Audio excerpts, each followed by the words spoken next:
everything else versus Bitcoin essentially gets spent and dies. I want to be able to have reactive security, and I think OpVault is today the most straightforward, easiest to use way to do that. I will not be insulted by a clockmaker.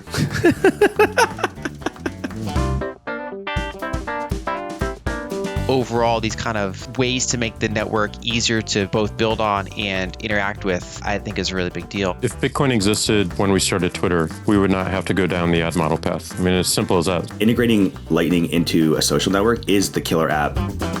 Hello, and welcome to the Bitcoin.Review podcast, where we explore developments and projects with the people who actually make them happen. The show is supported by Pod 2.0, Sat Streaming, and CoinKite. If you're a new listener, I'm NVK. I run CoinKite, where we've been helping people secure their Bitcoins for over a decade. We make the COLDCARD and fun products like the Block Clock. You can find more information about it on CoinKite.com. Hello, and welcome back to the Rabbit Hole Recap. Today with me, we're going to be reading the list.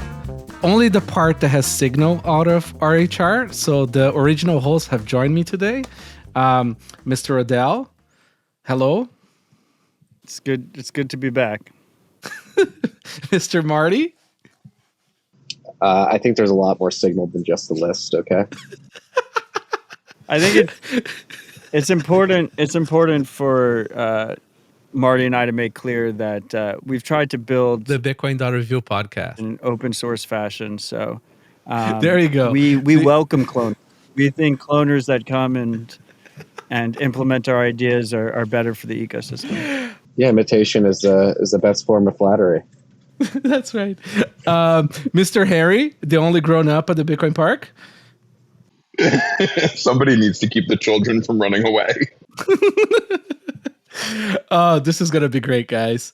All right, so the quote that we're starting with today is the production of too many useful things results in too many useless people. Thank you, Karl Marx, for getting something right. All right, boys, we're going to start this. Vulnerability disclosures today are interesting. There's a new Acoustic attack, steals data from keystrokes with 95% accuracy. This is not new, by the way. It was already possible to essentially listen keyboards, figure out what the keys are, and then figure out people's passwords. That's why you shouldn't keep your Android phone close to your keyboard. And it's really bad. Or your iPhone. That was just a dig at you. And so hardware wallets are a bigger problem for this, guys. We learned about this attack many years ago. It was not this good yet, but it was already possible. That's why if you're using a hardware wallet, make sure that you use keyboard scrambles, because then the keyboard keys don't match the actual keys, and you minimize this. Or go to your bunker. How are they doing these keystrokes? Do they essentially just use the microphone to determine the distance from the mic to the key? Use that? Well, it's more than that. They can figure out the pattern that each key makes a different sound, slightly off, and there is also the distance, right? Mm-hmm. So there's a bunch of different heuristics that it uses, but now with AI, they can make this extra awesome. Yeah. They feed a bunch of data into it with a bunch of different keyboard presses too. Yep. I mean, correct me if I'm wrong, NVK. But I mean, the layman's take from something like this is exactly why good hardware wallets exist in the first place, right? This is one of the key things it's supposed to mitigate. Well, the lesson is don't use a fucking computer for Bitcoin. Yeah, I mean, like if you used a COLDCARD in like the most naive way, you didn't use it with your own node, you connected it via USB, you generated it without adding any dice rolls, you did all of that, and you never stored your seed online, right? So maybe not the most naive way, but just basic usage of COLDCARD, you're protected from this attack. I think that should be the main takeaway. You're less likely to be attacked. No, the keyboard scramble is not on by default. Well, you're literally never entering your seed into a keyboard. That's correct. But you're literally not entering. You're never entering your seed on a keyboard. Period. Right. You're never entering your pass. I guess you're entering your passphrase on. You could potentially be entering if you're using with the passphrase on a COLDCARD. You could be entering that part. Well, but then they're going to have to know where you're scrolling, right? Because you're not entering letters. Right. So it's until you make that attack very hard. I mean, I would welcome a CVE if somebody can figure out how to do this with a cold card. It would be great. Another thing to keep in mind is that, like, you know, it really goes back to this idea that, like, you should not be handling seeds at any point around your everyday setup, because your everyday setup is likely compromised either with cameras, microphones, you know. Well, it depends what seeds and what your threat model is or whatever, but yeah, don't have seeds encrypted at home, because you invite violence. But I wonder, like, is there a takeaway here that, like, the dope keyboards, like, I love mechanical keyboards, like, are the dope keyboards more risky for you because the mic could be further away? Like, should we all be using, like, shitty keyboards with the lack depth? Yes. Well, you should try to use the quietest keyboard. I mean, if I was making a keyboard, let's say I'm making a security keyboard, which I definitely not making a security keyboard, but if I was to be making a secure keyboard, I would have added a little speaker on it that makes random key noises from other key noise samples from the same keyboard. It would probably be infuriating. Could you randomize that? Yeah, absolutely. We do that on screen for Tempest attacks. So for Tempest attacks, right? So essentially, it's like it's trying to read the signal that goes to the screen from a remote location, right? Just like very sensitive radio antennas, for oversimplifying it. And it is possible to see the screen of somebody remote. That is an attack that's been demonstrated, and you can do that with hardware wallets. You can do that with whatever. So that's why when we're displaying key like words on the screen, we display those squiggly things on the right. That's generating noise and randomizing the pixels on the screen. So if somebody's reading the screen, they get gibberish. They don't get the actual display on the screen. Yeah. It's scary out there, man. Well, that's what I was going to say. Like, how prevalent do you think these attacks are going to come, or going to become, when you consider like how advanced AI is getting, particularly over the last like 6 to 8 months? I mean, this stuff is already like, let's say that's like for the last 20 years, it's been already sort of like mined out in terms of like making these attacks very doable. The reality is, like, you know, now it's a lot more profitable to attack people. So I would assume that like hotels, any place that like is physically exposed to third party, right? That like to strangers or the public or whatever, you should just assume that like they have the capabilities in place to do some of this stuff. I always feel super vulnerable at hotels or Airbnbs even. It's horrible, right? Like you just assume there's cameras. Like, does the AI have I don't know, like, correct me if this is completely off base, but like, would the AI have the ability to like get into servers and get recorded data from the past to Bork? Look, like, fun theoreticals are fun, but like you also have to remember that 99% of the time, like, you don't have to run faster than the bear. You just have to run faster than the slowest horse. And, you know, they get a leaked Ledger mailing list of 1 million emails, and they just send them an email and say, give me your seed words. Like, most people, a lot of people will just... No, worse. Seed words. Buy Hex. Yeah, buy Hex, right.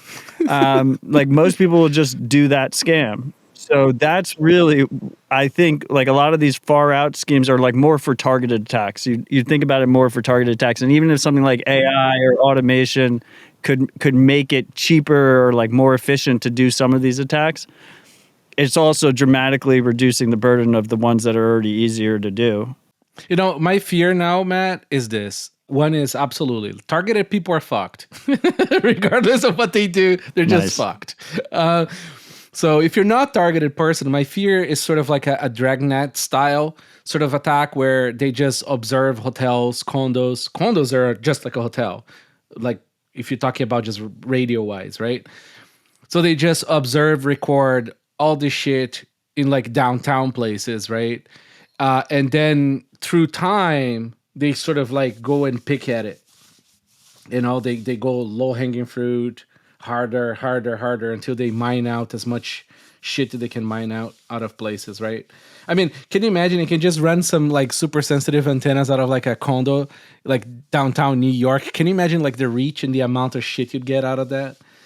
You know, we're getting to a point that's like, you know, if you're gonna do your Bitcoining of substance, you know, go to your basement, you know, go inside a bank vault kind of thing, do your thing there with a battery, and then sort of move on from it, because you know you can't prevent everything, and it's nice to, like, you know, have a little bit of sleep at night.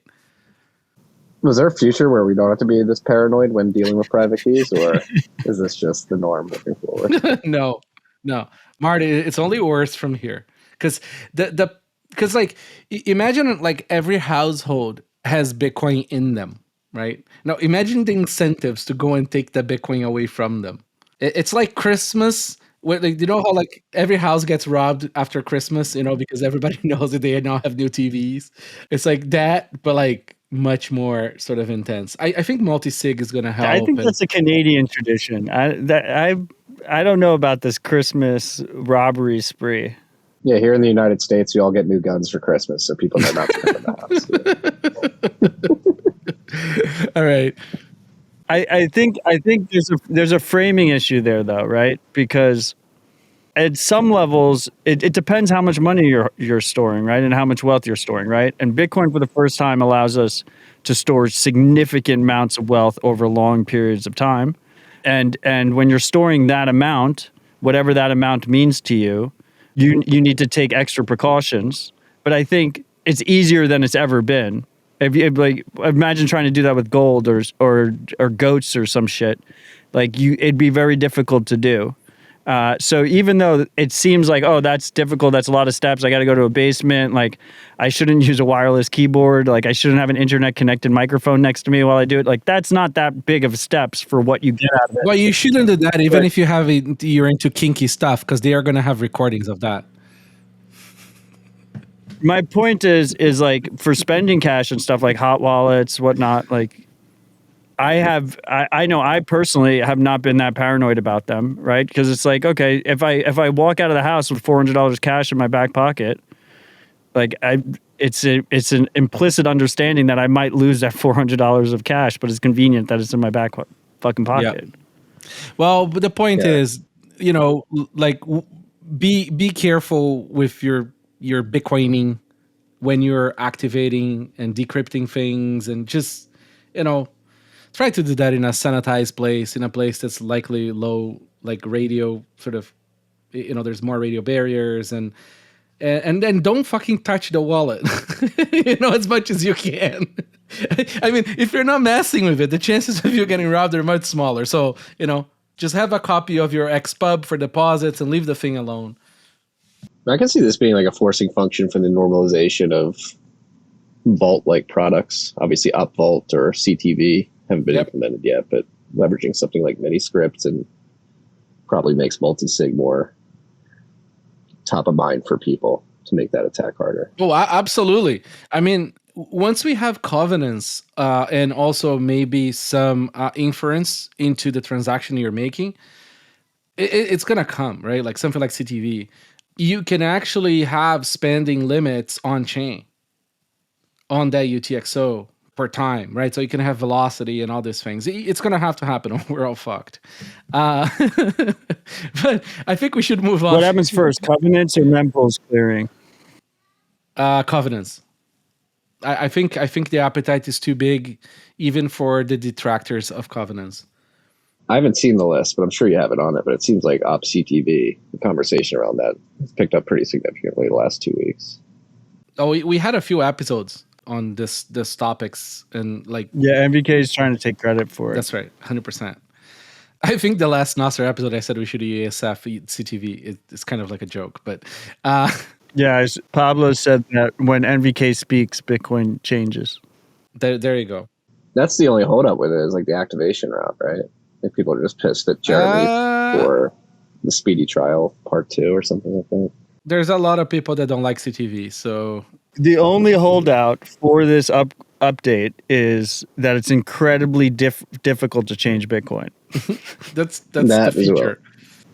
Yeah. From what I could tell, though, it seems like a lot of people want it, but it's just like, how do we activate it? Yep. Well, that's always like that, right? We still don't have a good activation method. All right. Libbitcoin, Explorer Vulnerability, CVE, 20, 23, 39, 9, 10. What a clusterfuck, this one. So the seed generation for this command used 32 bits through a PRNG, which is not a real RNG. So essentially, like, the biggest key entropy you can make on that is 32 bits. 32 bits it can break with a home computer. So it's really bad. The team from Libbitcoin have disputed, that said that there was not a command to be used. Apparently there was a little bit of documentation on that not being to be used, but still, take the fucking thing out. Like, don't like, there is no reason for that to exist in the software. And it was cited in Mastering Bitcoin. Yes. I mean, if Andreas wasn't busy with shitcoins, maybe he would have caught that. Andreas said, like, this is how you can generate a seed. Like, yeah. So I think, like, the biggest take from this is, like, don't listen to people who maybe, I guess, like, the Mastering of Bitcoin book should be the source of this kind of truth, but it's not. Brutal. I don't know. I mean, just use only software that has extremely large install bases. You do gain a lot of security from that. The source has to be verifiable at a minimum. And that's huge, right? Because now you know that there is a lot of people who know what they're doing, securing their coins with that software, and it's less likely that they are gonna miss shit like this. yeah, I mean, what's really interesting about this is, right, so this idea of entropy, this the randomness that is used for your private key, it's what makes the whole system secure. It's what makes It's a big number. private key, big public number. key cryptography secure in the first place. It's why someone can't, access your private key. And like a large argument that I've heard for a long time, and I think it's compelling and it makes sense, is, like you said, if you use something with a large install base that has a lot of eyes on the code, that a lot of, in Bitcoin land, a lot of wallets have been generated. You can have some kind of rest easy at night, because if there was an issue, like, a lot of people would have lost their money already. It'd be immediate. Yeah. But in this case, it wasn't immediate, which is what I was bringing up, is that. But nobody uses Libbitcoin. Exactly, because it wasn't a like, nobody should be using Libbitcoin. But there's another layer to this, which is like, if we think about like the risk hierarchy, there's like newer methodology, large install base as like the most secure. But then maybe second is old methodology, small install base might be the most risky at this point, because no one's looked at it for however many years. Oh yeah, no, absolutely. In that sense, yes. But like, well, the good thing, by the way, guys, is the audience of this podcast understands every single topic we're talking about deeply into details. So like, the main thing here is, like, security is a moving target, right? Like, the bad guys are always going to learn something new, so you keep on updating things. There is a reason why everybody uses libsec 256K1, right? So that's the crypto library that is maintained by Bitcoin Core. Not because they are the best, which they are, but because it's like the most reviewed, is the most used, is the industry standard, and everybody should be using the same one, right? Because we all lose money together if there's a problem. Just kidding. But no, realistically speaking, like, this stuff only kind of get. It's so complex. It's so hard to write. It's so hard to implement that, like, there really is not enough room and talent out there to maintain more than one, realistically speaking. Well, that's the weird thing about this. If it's been in Mastering Bitcoin, when did Mastering Bitcoin launch? Like 2015? That's what I'm saying. It was a while ago. 15, 16, 17? Yeah. So, like, people have been reading that book for 7-8 years, and how was it not discovered immediately? Don't they keep these things up to date? Because nobody uses Libbitcoin. They have a GitHub page where you can track it, but if you have a physical copy, obviously you can't change that. So first of all, I think this was in the physical copy. I'm going to dispute what NVK said earlier, that the entire audience understands all this shit deeply, because I listen to the show. I do not understand this shit deeply. Oh, fuck. You don't listen to the show. What did we talk about last episode? I have one question for you, MVK. The Marion Twister thing. Yes. Like, where does that fall into this story? Because that was also used in the one that Ledger exposed, Binance's wallet, Trust Wallet. And so, like, I think there's actually an interesting tangent here that Trust Wallet got exposed, and then someone was like, "Oh, let me see where this thing was used previously." Yeah, but could also be. I mean, coincidences in this space are always sketchy. Actually, I think Rusty had the best reply tweet to this whole thing that really summarizes everything, which is mastering everybody else's Bitcoin. So like, that actually. Go ahead, Marty. I want to say, let's put ourselves in the attacker's shoes. Like, how did they identify these Libbitcoin wallets and whether or not the private key is vulnerable to this attack? Okay, so here's like a little bit of a background on how a lot of these attacks work.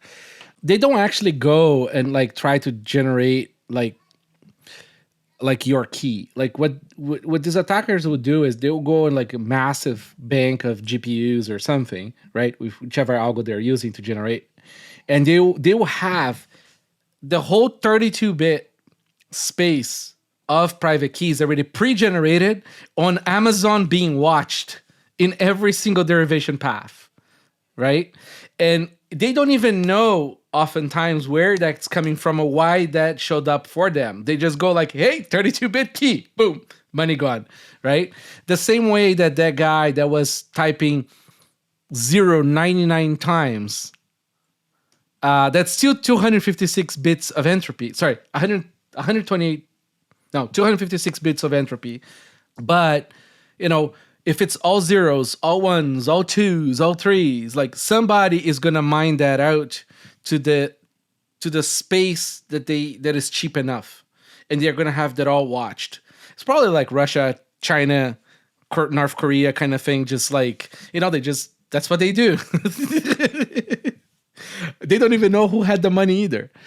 It's just kind of a fascinating thing. But the difference is that like those are just dots on like a 32 by 32 graph, so the percentage of the surface of the graph that's covered in this way is just so much greater than the percentage of the 256-bit space.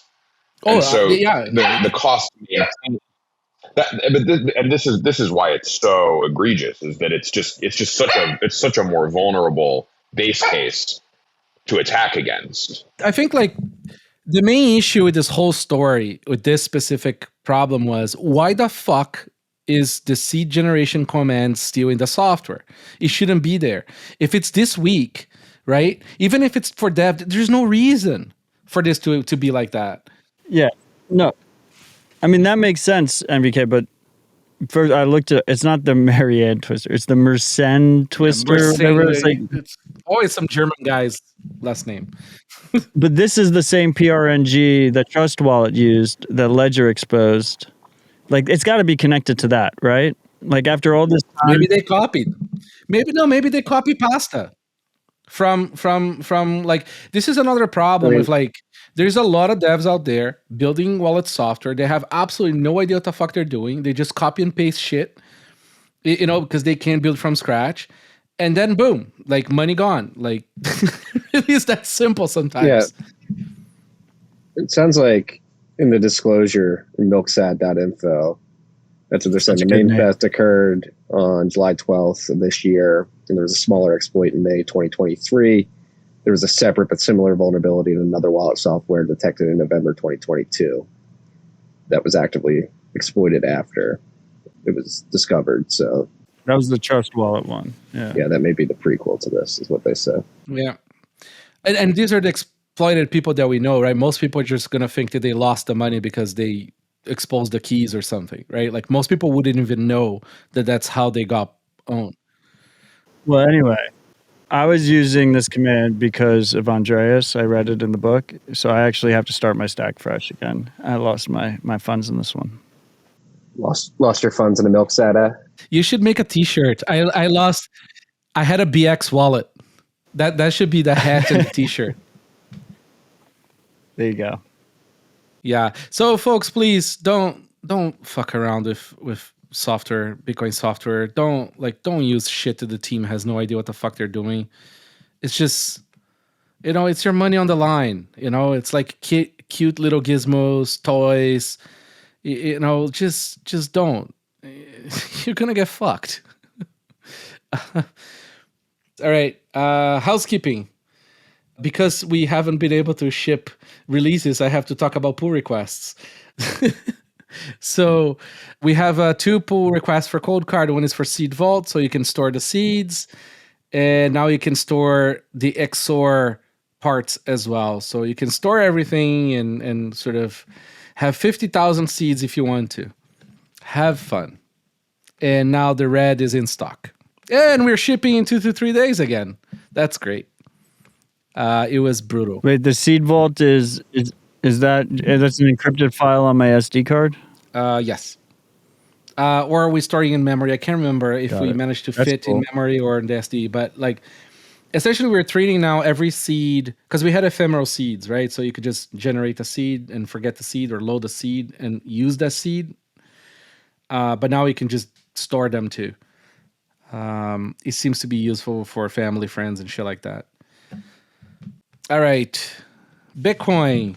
All right, Marty. I've been dreaming of the day you would read one of the software releases. So if you don't mind doing the first one here, I'd be very grateful. All right, here we go. We've got software releases and project updates. Wasabi version 2.0.4 has been released today, or released since we last recorded this show. We got improved transactions and transaction control, new transaction speedup feature, CPFP, child pays for parent now. You got RBF as well, better fee estimation in Wasabi version 2.0.4. On top of that, you get better wallet load times, privacy warnings and spending suggestions, better privacy. Good stuff, man. Thought it was supposed to be the best privacy. How can we get it better? Thank you. Moving on, we got BTC. Wait. We have to discuss this. So, I love it. So Matt, is this good now? It's just quiet. So Matt, for the record, Matt is agreeing and shaking his head that Wasabi version 2.0.4 is great now. Great great release note reading, Marty. You really crushed that. All right, BTC Pay Server. No, okay. So anyway, so Wasabi is it's a very good way of mixing coins. However, they do chain analysis on the inputs, and that's fucking horrific. So it's a very tough one. You think it's a good way? I mean, I don't know. Aside, it's impossible through the noise of how the coin mixing drama works. I mean, nobody has de-anonymized. Well, have you tried it? Yeah, I have actually. Have you tried using it? Yes. My biggest concern is, I guess I have 2 main concerns besides the chain surveillance. So 3 sending concerns. inputs to chain surveillance. So 3 big concerns. How about the 4? Okay, so first one is chain surveillance. Sending inputs to chain surveillance, not great, especially from a privacy company. Don't like to see that. But I will say that's more of a principle thing.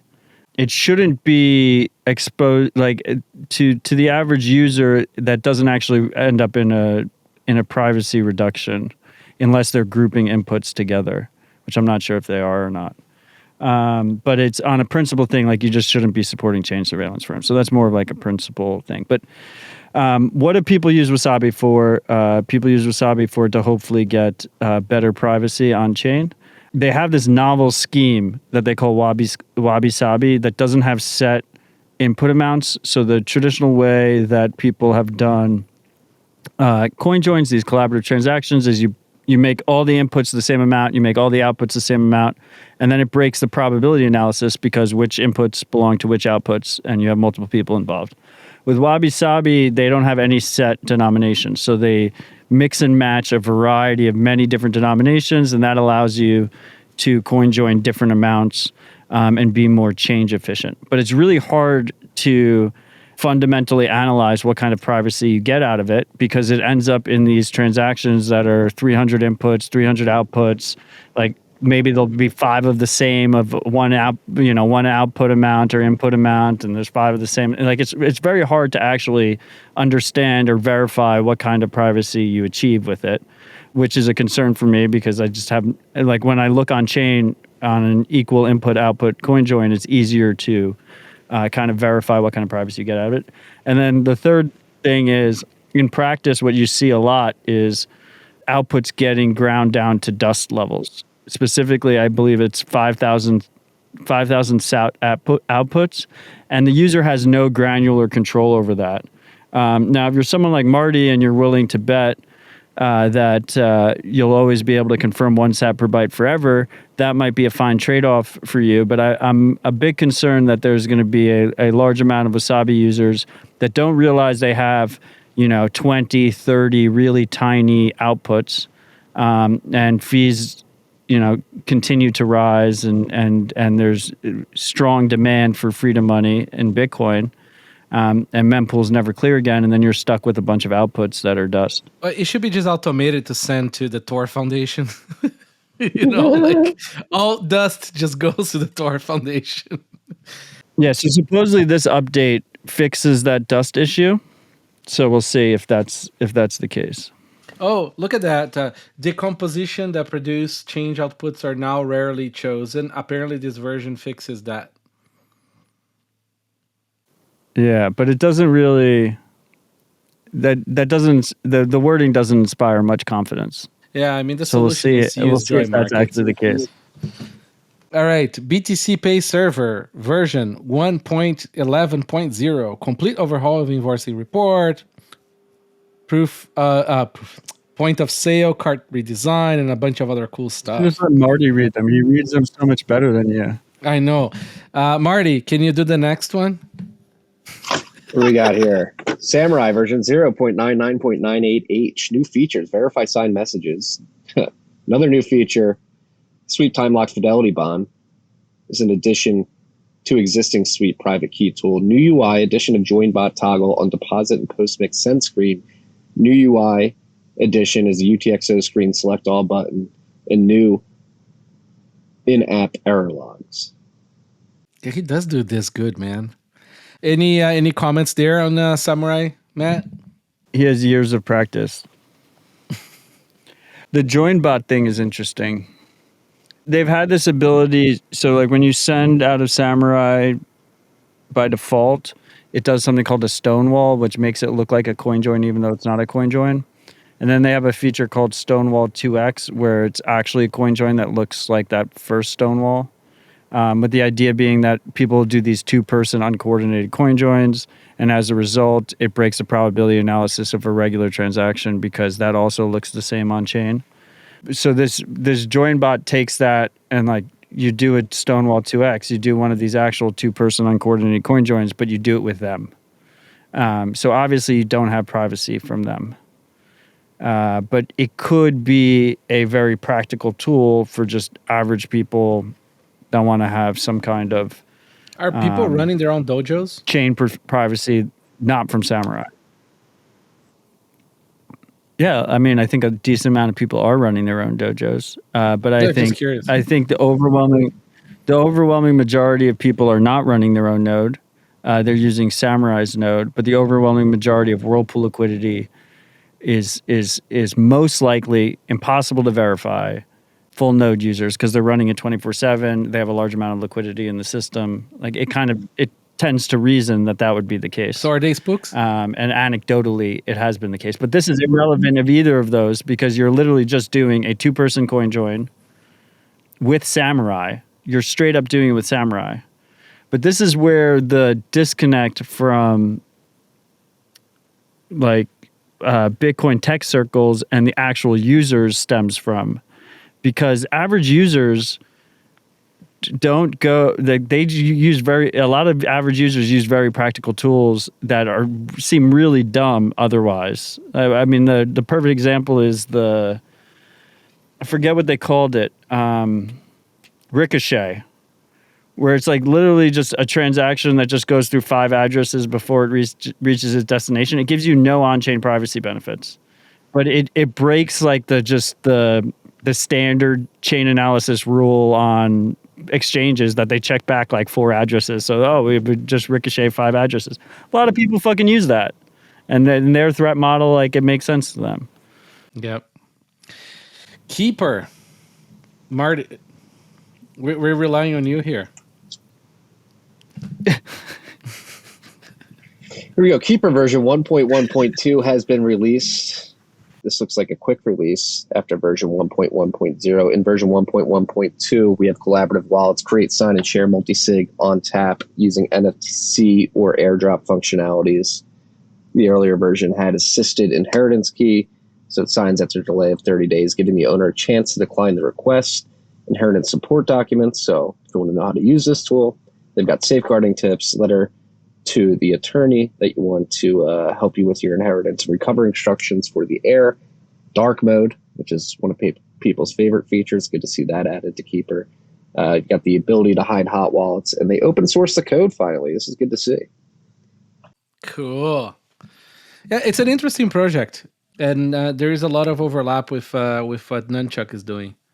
We did a whole episode about inheritance with lawyers, and it's always funny because, like, you know, the law doesn't care about cryptography. So, like, go check with a lawyer. because just because you have the private keys, it doesn't mean it's yours when somebody dies. 2 reactions to that. One is that Rob Hamilton's great line is technology will lead the legal system by about 90 years typically. And so we've got a whole nother lifetime before laws are able to catch up to relevant tech. And by then we'll be 90 years ahead from there. So we'll be dead, Harry. Hopefully. And then the second is, like, you hear a lot of times, like, ownership is 90% of the law or possession is 90% of the law. This is the 10%. Once you go to probate court, you're in the 10%. That's right. Actually, into 1% because it's going to get disputed.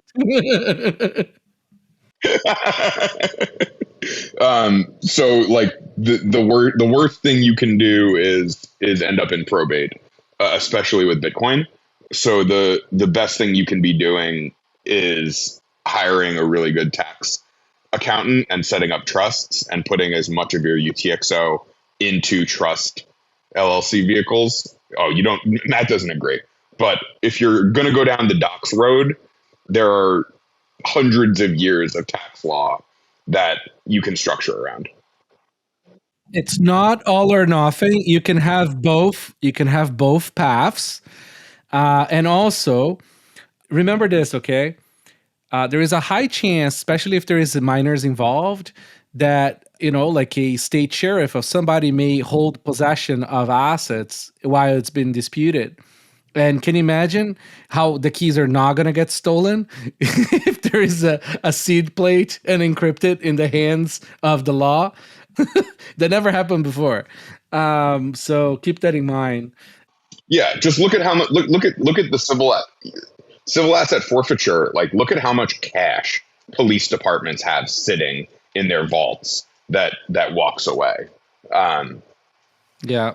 So we have a long track record of the state taking physical possession of bearer instruments and those bearer instruments going away.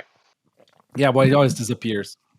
I would just say, like, don't get the state involved in your non-state money. That's the whole point of avoiding probate. Without thinking through the consequences of those actions. That's why, like, setting up like a common law trust, whether it's revocable or irrevocable. I think irrevocable is probably preferred. Is the way to go with this stuff. And it's different in every jurisdiction, so seek lawyer advice. But yes. No, but you're still, if you do go the trust route, you are getting a lot of people involved, including the state, with your Bitcoin and how much you have. and keep not that necessarily. They don't have to know anything. Common law trust, you don't have to get the state involved. So would you just have notarized documents with a lawyer? You have a trust sort of mandate that you set up in the beginning. Yep. And then you have trustees that you trust with the keys. Yeah. Because keep in mind, when you die, your estate goes through probate, which all of your possessions default to state review, unless you take measures against it. Right. That's the right. default position is the state getting involved after you die. But that's why most people should have multiple solutions, because there is a non-zero chance that one of the paths may be compromised, right? Like it could be lost. It could be, then you're fucking fighting for insurance, whatever. So non-state solutions, state solutions, business solutions. Matt's just shaking his head. It's so good. Bitcoin fixes this. That's right. Not yet. We need Bunker in the covenants. woods. No, we need covenants. Because see, you need covenants. If we had covenants, no joke, you could create problems that are solutions really for the state, because you could make things in a way that like you could completely bypass, and there's absolutely fuck nothing they can do. Like they literally can't move the funds. And neither can you as the beneficiary, right? So like it's just there. Without covenants, you can as well, right? At least on the mini script front, you get a lot of power that you can do there, right? Now there is no difference. Even without mini script, no, you have absolutely nothing that you can do with mini script, like in regards to this, like you can do the decaying multisig, but that's still like. And also with that, the problem is you have to turn all the UTXOs every time you span. All the shit is not there yet. I'm just saying, it gives you more options there. The decaying multisig is pretty interesting. Let's say that geographically distributed multisig outside our jurisdiction has a higher chance of being useful than like most of this stuff. For now, until we have covenants. That's what I'm saying. We already have that. Yeah, but you're gonna need, keys in Monaco, keys in whatever, and hopefully those countries don't give in, and shit gets weird. Yeah, well, that's why everybody used BX wallets to generate their seeds, and nobody has Bitcoin anymore. Yeah, I mean, I just want to get this right because I'm starting my stack fresh, so I'm trying to figure out like, do I get a lawyer involved? Do I like put it all through the trust system?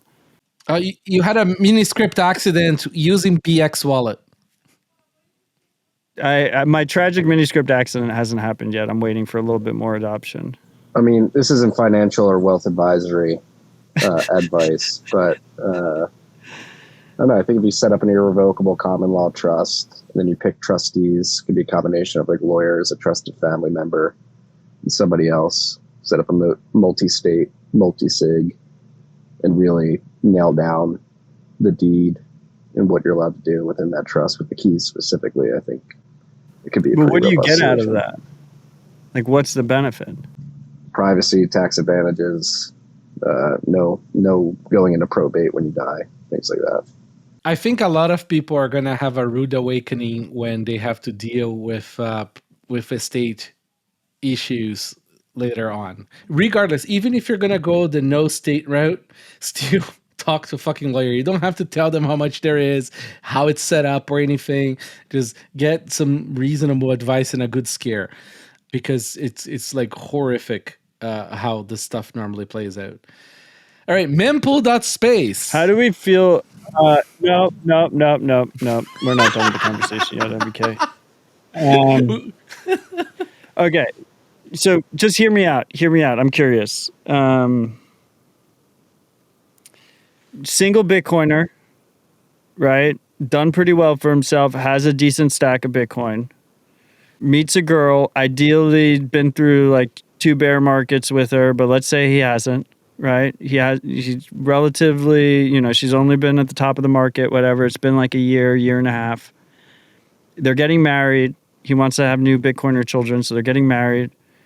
Does he get a prenup, or does he not disclose that Bitcoin to the state What is his decision in that? No, this is not mutually exclusive. He can have a prenup that does not disclose the Bitcoin or the quantity of it. She can just forfeit the right to any previous marriage stuff. I thought the whole point of a prenup is you put all the assets down on a piece of paper and you're saying this is how we split it up. So here's the thing. It is more ideal, right? It makes court a lot more clear and easy if the assets are sort of disclosed and all sort of itemized. But if they aren't, if he can prove that he bought that Bitcoin before the date that he says he don't get anything before this date, then he's got a good chance. So you're recommending in the prenup, it's just like assets held before this date and doesn't list out the assets. Kind of, yeah. Well, the problem is this: the default. This is the challenge. Okay, you're actually in the wrong if you in most jurisdictions that are common law. Okay, if you sort of like split up, your partner will get like default rights to half of the appreciation of anything that you had. Not the thing, the appreciation, but being Bitcoin 10 years, like it's kind of a biggie. So is it appreciation from marriage or the appreciation from acquisition of asset? No, yeah. So the appreciation since you got married. Or since you, right? Yeah, that's what I figured. Since you became common law, really, because that could be before getting married. So even if you're just living together, your partner may already have rights to it. So, the issue is like, let's say you don't disclose, right? Like you just have it, it's yours, and you just rightly think that is yours. Unfortunately, the law doesn't agree with you, and you split up. Even if she's great, super nice, right? Let's say she hits her head now and is like completely different personality and wants to sue you for it. You're fucked. It has happened, by the way. This is a thing. Like, dude, so my wife is an estate lawyer, right? Like, the amount of horror stories you hear from this shit, like, and then there is like the anecdotal one through the lawyer Vine of like people who hit the head, changed personality, and now became a fucking dick. Nice excuse as well. But like, there is a lot of stuff out there, and you don't want to be on the wrong side of the law, even though you're morally correct. Ideally. And this is what people don't understand about prenups generally, and why they don't frame them properly. Is that, yeah, of course, but or marriage contracts, right?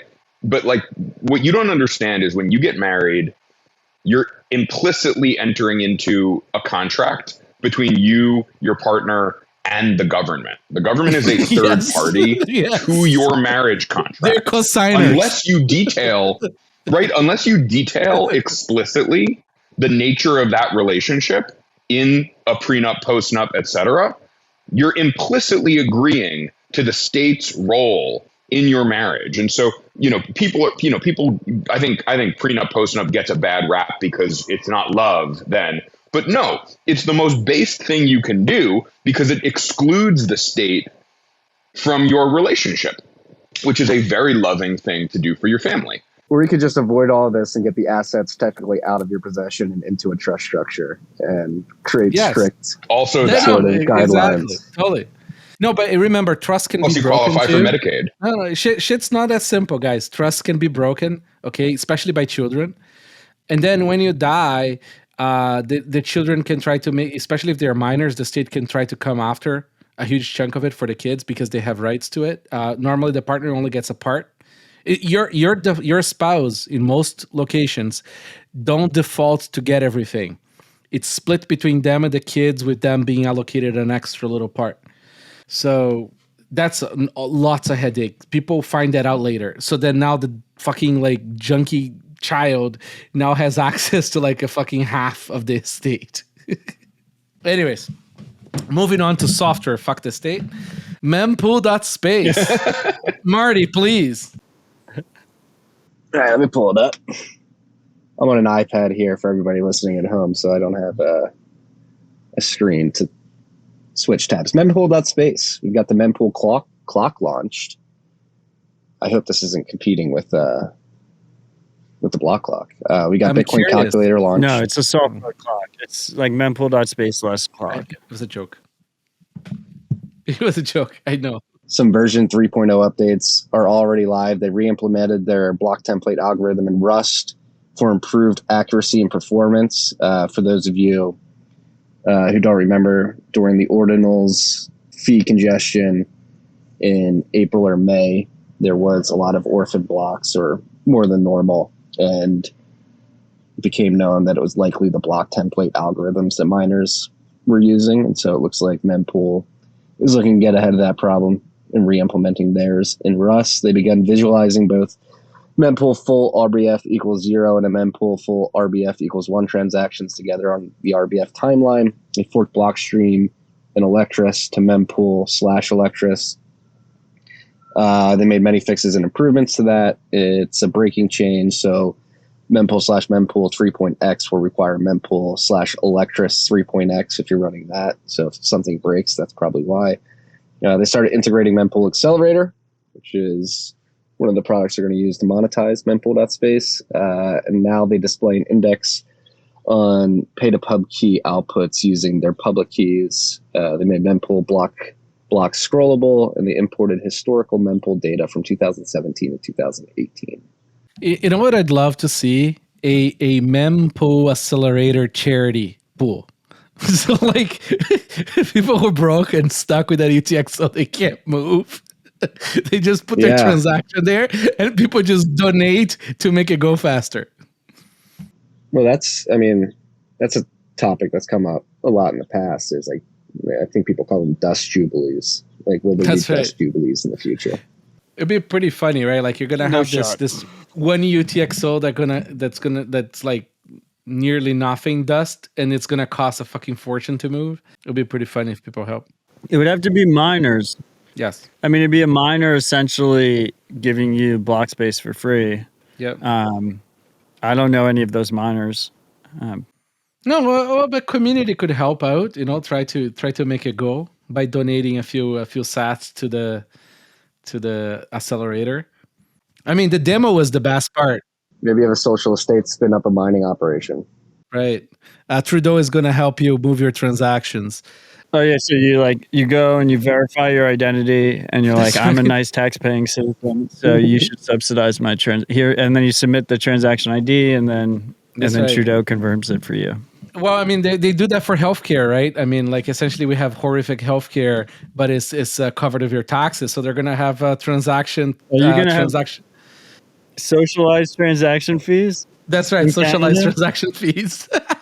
If you're Canadian, I had to wait 3,000 blocks, but I got it for free, and that's what matters. That's right. And you cost them, 1,000x to make that work too, right? Because it's government. That makes sense to me. All right, MyCitadel. Wait, before we move on, I just wanted to say on the mempool stuff, when, like Marty said previously, when there was like a massive amount of mempool congestion, mostly because of ordinals and inscriptions, Electrs actually broke under the pressure. And so Mempool, my understanding is Mempool submitted a lot of fixes to Electrs maintainers. Those fixes did get implemented, but they wanted to further make the project more robust, and that's why they've essentially forked it, and now they're maintaining their own fork. So if you're in search of a high-powered Electrum implementation, this new Electrs is supposedly very compelling. Fulcrum is dope too. Fulcrum, that's right. It was nice that Mempool added that get block template optimization to their product. However, had the mining pools implemented that, because that's essentially what created the orphan blocks, right? Was the mining pools having. The whole point of Mempool Accelerator is essentially it's a product for I'm not talking about the accelerator. I'm talking I know. Yeah. I'm saying it's a product for end users. Hey guys, this is not the rabbit hole recap, okay? You guys can chill. It's also a product for mining pool operators, right? So presumably when mining pools decide to opt in to the Mempool Accelerator program and get their cut of proportional fees based on hash rate, they're also accepting Mempool's templates. They'll inherit that. But Harry, like you know this, Yeah, there is a lot of we had very shitty mining software out there. it's honestly unbelievable how bad it can be. So we had some really good discussion with the mempool folks and with some of the pool operators on the heels of the let's call it inscription weekend, where number one is that the mempool implementation that mining pools use is significantly larger than the mempool implementation you'd use on a home node. So home node, I forget what it caps out at. If it's like 300 megs. Meg. What pools are using implementations that are like 5 times bigger than that, because they need to see a broader view of the pending transactions in order to give sort of the best optimized block templates from a revenue and fee revenue perspective. So I think that the good news is that the congestion and the pressure that we've seen is forcing the software side at the pool level to improve and to expand. But that being said, like, not all pools are created equal. So I think, hopefully what we see is an increasingly competitive environment where the better pools are going to be able to demonstrate how much better they are based on how they implement some of this stuff. Yeah, I mean, this naturally works itself out, right? Because up until now, for the overwhelming majority history of Bitcoin, miners, their main reward is the subsidy, is not transaction fees. Once transaction fees continue to trend upwards in terms of a portion of the total reward, like, so it's not going to clear. Pools are going to be incentivized to figure out, how they can make as much transaction fees as possible. And anyone who's not doing that is going to be at a competitive disadvantage and will lose out. But hang on a second. If we have drive chains, they're going to just make money on math. But I don't think people understand how exposed the pools can be to some of these fee changes, right? So let's say, because like the way that the payout structure works for the pools that pay per share. So there's two schools of thought on like how mining pools pay miners. The first is like the brains model, which is you just get paid based on the blocks that the pool finds. The other model is like what Foundry does, where you get paid just based on the compute that you generate, and your pool shares to the pool each get assigned a revenue number based on the backward looking network-wide revenues, right? So now let's imagine that you're running a pool business and you're paying in the second category, and you don't find any of the high fee blocks. And let's just say the first half of the day fees are 1 BTC per block, but for the second half of the day it's 0.1 BTC per block. So there's significant volatility there. The pool is paying out to the miners based on the blend across all of those hours, even if they don't find the blocks with the higher fees in them. So the pools are exceedingly incentivized to be finding the highest fee blocks that they can, because they have significant financial exposure, at least some of them do, if they don't find the high fee blocks. And we only expect that dynamic to continue. Is the payout calculation and sort of studies done like kind of similar from the two models?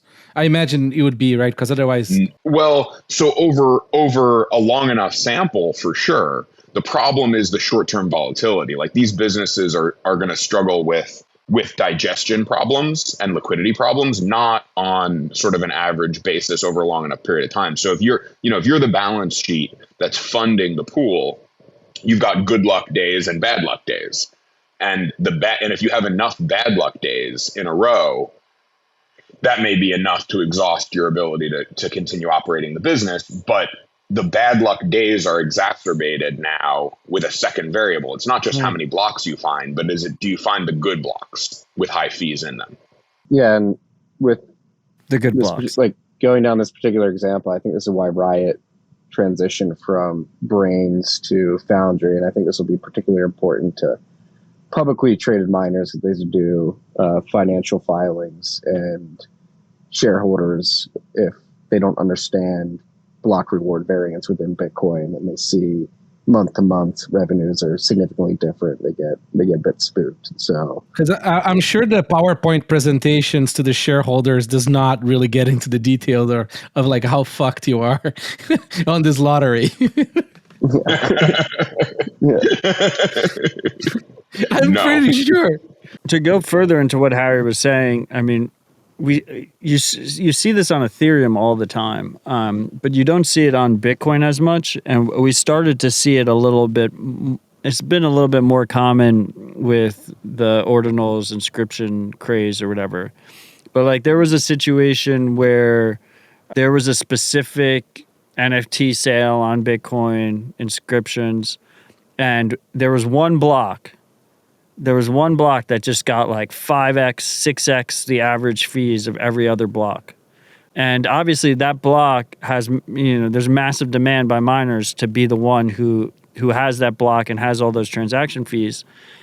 And there's interesting second order effects of that. I mean, particularly the most obvious one is that it's more likely to get orphaned or reorged because a miner that's instead of working on the next block, maybe they want to work on the existing block plus the next block and try and take those rewards for themselves. I think as Bitcoin becomes this, standard money of the world, we should operate under the assumption that there's going to be situations where that happens, because there's going to be, regardless of, NFTs are mostly a distraction. I mean, it's wrought with scammers and whatnot. But if it's the money of the world, there's going to be periods of time where there's 10-minute period of time, 50-minute period of time, maybe blocks haven't confirmed in a while, where a lot of financial transactions need to be settled. And those periods of time are going to see very high fee spikes that happen.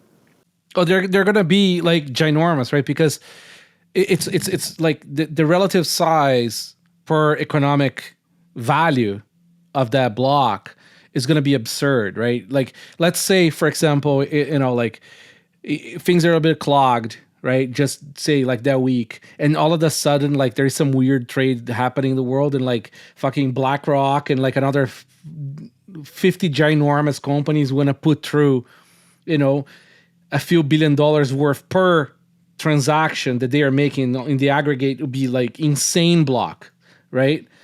They will pay they will pay $100 million to get it through, right? And that's going to be completely lopsided to the previous block that was like maybe $100,000, and it would make economic sense to these people to do so. I mean, we don't know how the shit plays out. I mean, we really don't.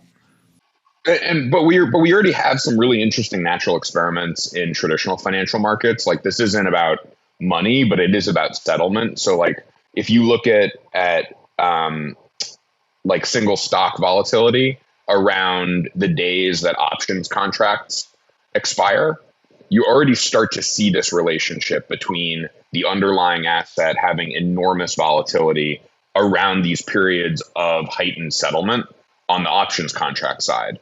And so there are going to become these dynamics where, if you think of like the Bitcoin block as the underlier, the Bitcoin block as the options contract, and the fees and the demand for block space within the block as the underlier, you're already starting to see this dynamic where there's sort of this like expiration concept, which is like the next block arriving or the next confirmation arriving. How long till we see futures contracts for blocks from miners? I mean, it's gonna happen. I've already done this. Yeah, I've already done a test trade on this, which is basically a hedge on intra-block transaction fees over a period of time. So I've already thought about this sort of revenue uplift for miners to be able to, rather than do like this MEV out of band bullshit, rather than trying to do this type of hedge off chain, you just do it synthetically. And so you don't even interact with the blocks at all. You mine exactly as normal, but then you enter into a contract with somebody like a Cash App or somebody who's doing significant withdrawal volumes. You look at the average fee per transaction. Let's just say that that's 1. And then you look at the average that their withdrawal users are paying and call that 2. the miner should be willing to accept, something above 1, and Cash App should be willing to pay something below 2 to basically hedge their next million withdrawals, let's say. And so you'd be able to as a miner, you'd be able to pull in some of these revenues outside of just the native transaction fees that are happening in the block.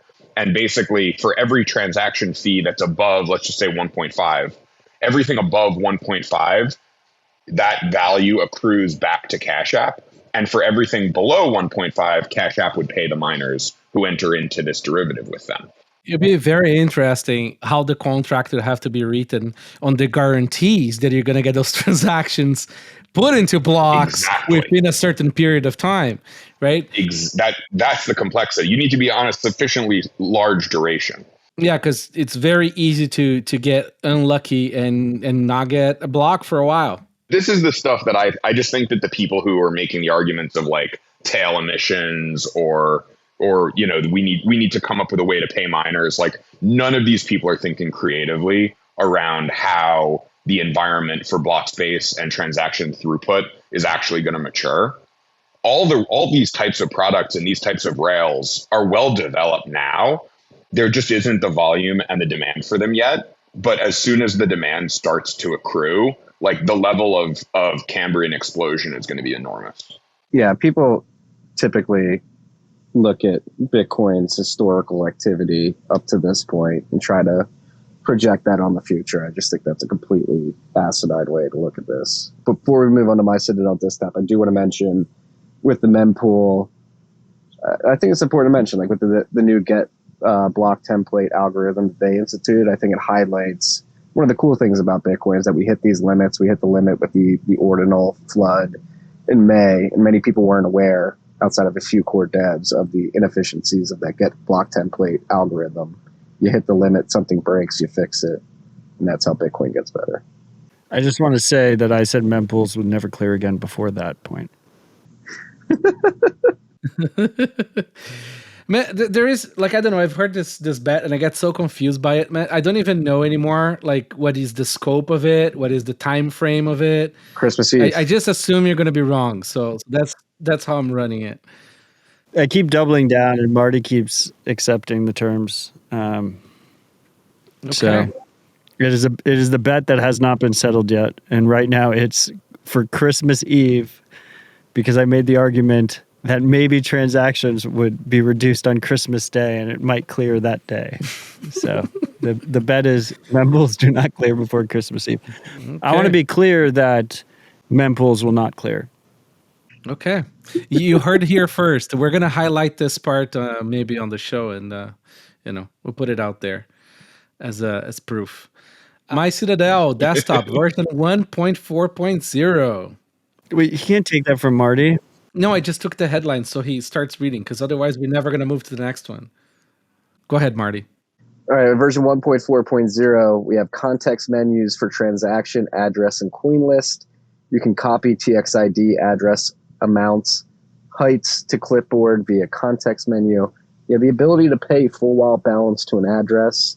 That should be like a given with any wallet. Come on. New distributive format is app image, and they include Python packaging in Windows, simplifying the installation process. Very nice. I haven't used this thing yet, but it seems interesting, and they do seem to pop up like every episode that we do with new updates. Well, so Aaron was one of the lead developers behind Umbrel, and so when they decided to have a restrictive software license, he launched MyCitadel, which is supposed to be the false alternative. Oh, I see.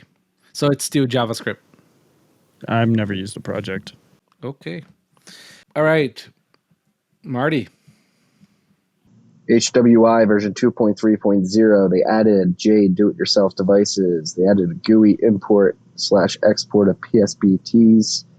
You can do that to and from the file. And they have Apple Silicon HWI binary for Mac OS 12.0 plus. So HWI Qt cannot be built yet. Cool. Consider that. Thanks, Andrew. All right. Let's keep on going. Got Blockstream Green version 4.0.11. They added Lightning on-chain deposits, and they allow scanning QR code from images. Nice. You can import an image with a QR code now. That's nice. Anybody have anything? No. No. Electrs version 0.10.0 is out there. They added ARM build and integration test in Cirrus CI. We call it ARM. ARM. Yeah, it's a chipset. I know what it is. I've always called it ARM. Well, been around for a little bit, Rodolfo. I know my chips. Yes. ARM. All right. Libwally Core version 0.9.1. Never heard of Libwally before. Avoid potential resource exhaustions for platforms with odd malloc semantics when provided with malicious input. They add support for descriptors containing built-in wrappers with constant arguments and empty descriptors via raw function. I guess that is what that stands for. They add various PSBT/transaction/witness stack helper functions, and they improve the reliability of clearing memory on all platforms. So Libwally is essentially the glue for you to use Blockstream elements and all that stuff. Yeah. That's what this is for. All right. This is such a long list. We have so much to go through. Oh, you have no idea. Search the Bitcoin.review podcast and click subscribe. We've got Blockstream Satellite version 2.4.6. They added support for reporting to a custom Blockstream monitoring server for testing. Environmental variable to disable the verification of TBS USB drivers, generation of man page and bash completion files via makefile, command blocksat-cli sat-ip ls to list the available SAT IP receivers. They support for new satellite API order queues on the API list command, automatic patching and runtime verification of the channel configuration file used by the USB receivers, and support for network manager when configuring static IP addresses. This is a cool project. It's such a weird one because like satellite feeds are fully centralized, but super useful for the people who are on the right side of this project kind of thing. So I kind of wish there was another one run from a different country. So you can verify against each other. Yeah, like that'd be cool. Also, U3XO and some of those projects or Zero Link and those things could become super useful for this. Because right now, the only way for you to really trust Blockstream Satellite, if it's the only feed you have for block data, is by measuring the block difficulty, right? It's not like a slam dunk, but it's kind of like, good solution. Now, if you have like, a cryptographic solution like Zero Link or U3XO and things like that, then you can check signature and things get very interesting. But I still think we need a second one out there. The hard part to me is that, one of the most powerful parts of this project is that anyone can receive block data privately anywhere in the world. It's a passive tech, right? So, you have a receiving dish, you're receiving this data, but the actual satellite doesn't know it's necessarily sending it to you specifically or where you're located or anything like that. So it's hard to monetize directly. It's more of and this is, aligns with Blockstream's goals, which it's like this, let's create the Bitcoin standard and monetize separately from this actual product, right? Do you know what's funny though? Like there is a way to monetize this in a horrible, evil way, which is the same model that XM Radio uses. You can have essentially a radio that you control the stack and is like very nasty for you to try to break the software. But now you have to trust that stack too, right? That's how their radios work. You go super proprietary with it all. Yeah, exactly.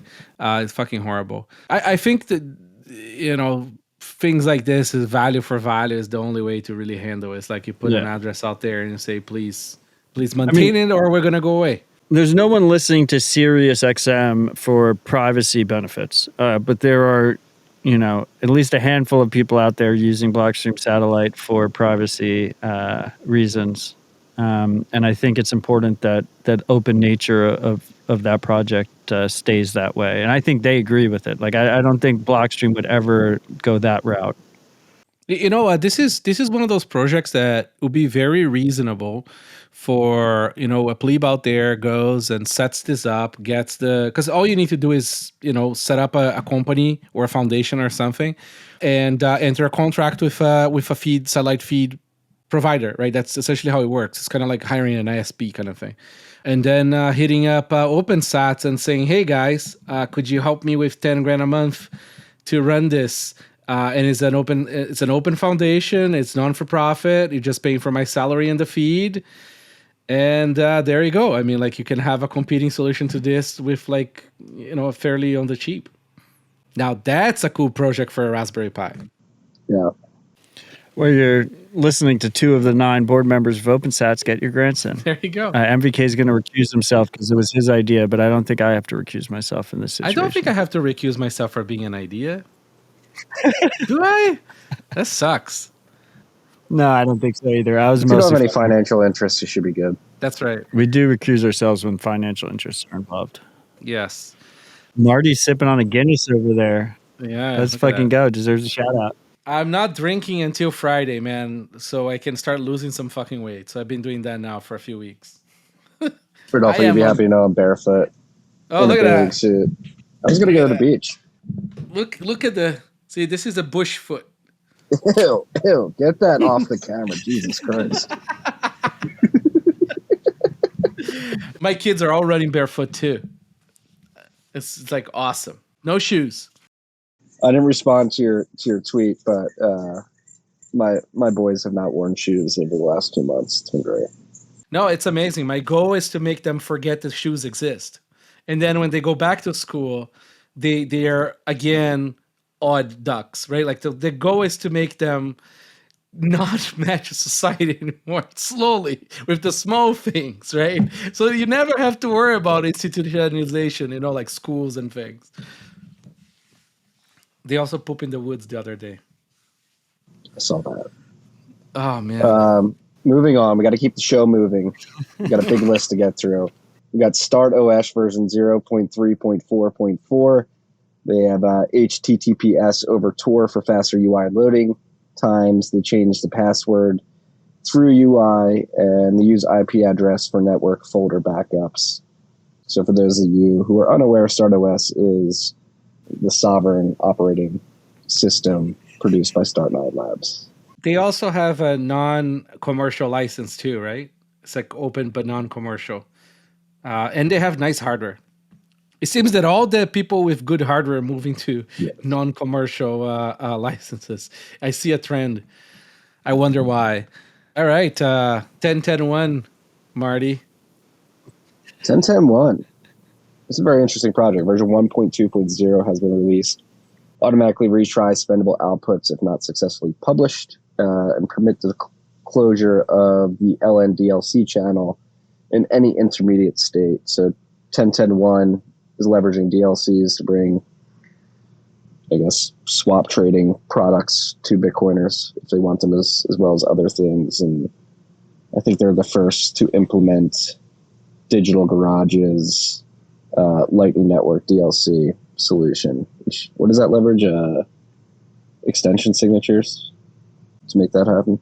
Yeah, they definitely need signature adapters, I think, to make that stuff work. Adapter signatures. Yeah, they use adapter signatures, not extension. It seems like an interesting little project. I haven't used it, but I don't know, it just comes up here and there. Does that mean you can go 100x long without KYC? I'm not sure if they have like a margin trading product. So what is it? What can I trade? I think it's like a swap strategy. I don't know if it has that much leverage. What does that mean? What do you mean by swap strategy? Let me go to the website. Give me a second. I know you're on an iPad. I'm already on the website. Like, does this just let me be a degen with DLCs? It's like Atomic Finance. I think that's what it lets me be. Yeah. I'm looking at it. It looks like BitMEX, but with DLCs. Trading without counterparty. They even have a nice little slider where I can up my leverage with good UX. It's that easy. Here and money gone. And it is leverage trading. I guess Atomic Finance has like the perpetual swap product. Yeah, for like a pseudo stablecoin or whatever. Yeah. Where it's pegged to the dollar because it's a. But you know, like I can't constant- imagine. Like honestly, like I can see a lot of businesses that are a little bit more dependent on the cash flow being more on par with fiat, but don't want to hold fiat and don't want to hold tether.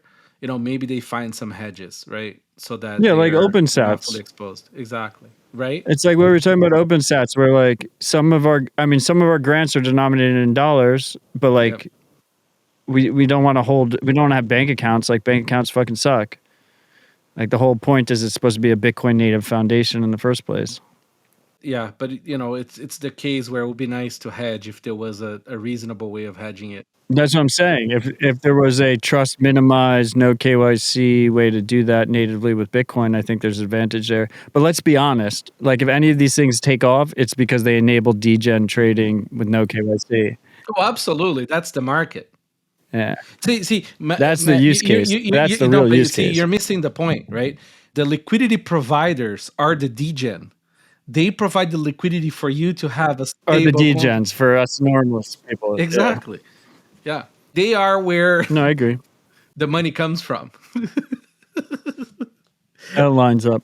And if the first 15 years of Bitcoin has taught us anything, is that there's plenty of degens out there. So. Oh yeah, death taxes and degens. You haven't even started. All right, Brainbow. Oh wait. Brainbow version 0.1.149 has been released. They switched from light to dark mode. I can't believe they're not giving people the toggle option, just forcing dark mode on people. They improved the UI. Always on mode ensures that the wallet remains active even when using slow connections, preventing it from going idle. They have coin selection.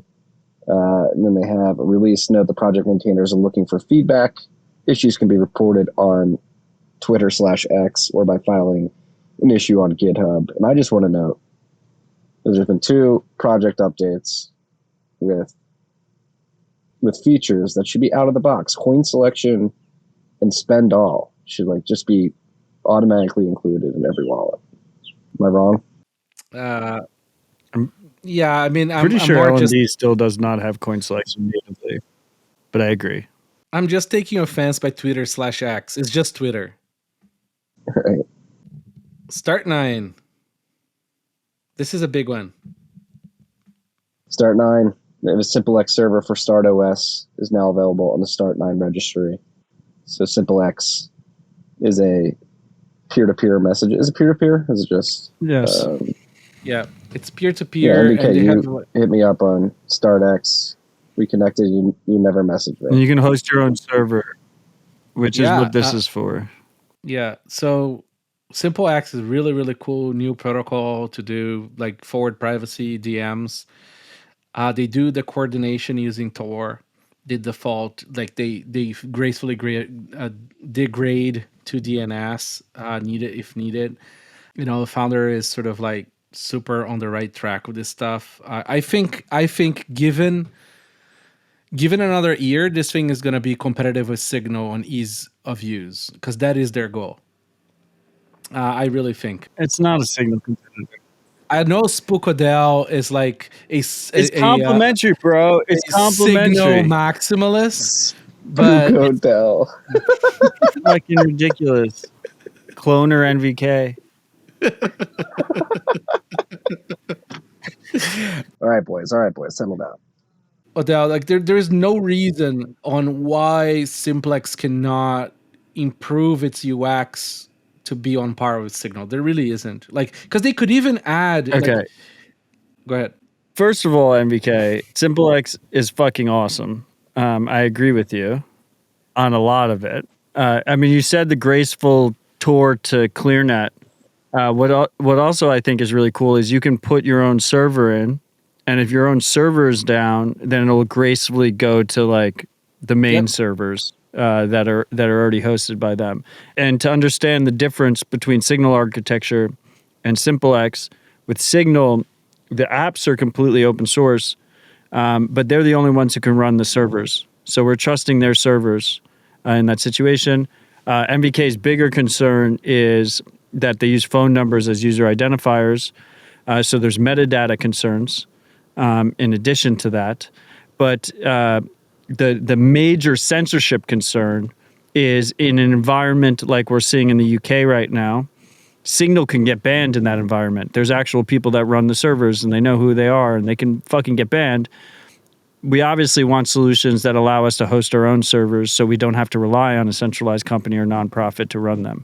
I think it gets worse, right? Because the issue is too that if you're downloading Signal from the Apple Store or from the Google Store, state actor very easily could add backdoors to the app, and now they have your phone number. They can link your social graph, and they can decrypt all your fucking stuff. Right. But I will say that Signal has probably the most graceful UX forward, convenience forward. I mean, there is concern obviously with trusting them, but one second, you don't know this, I don't think.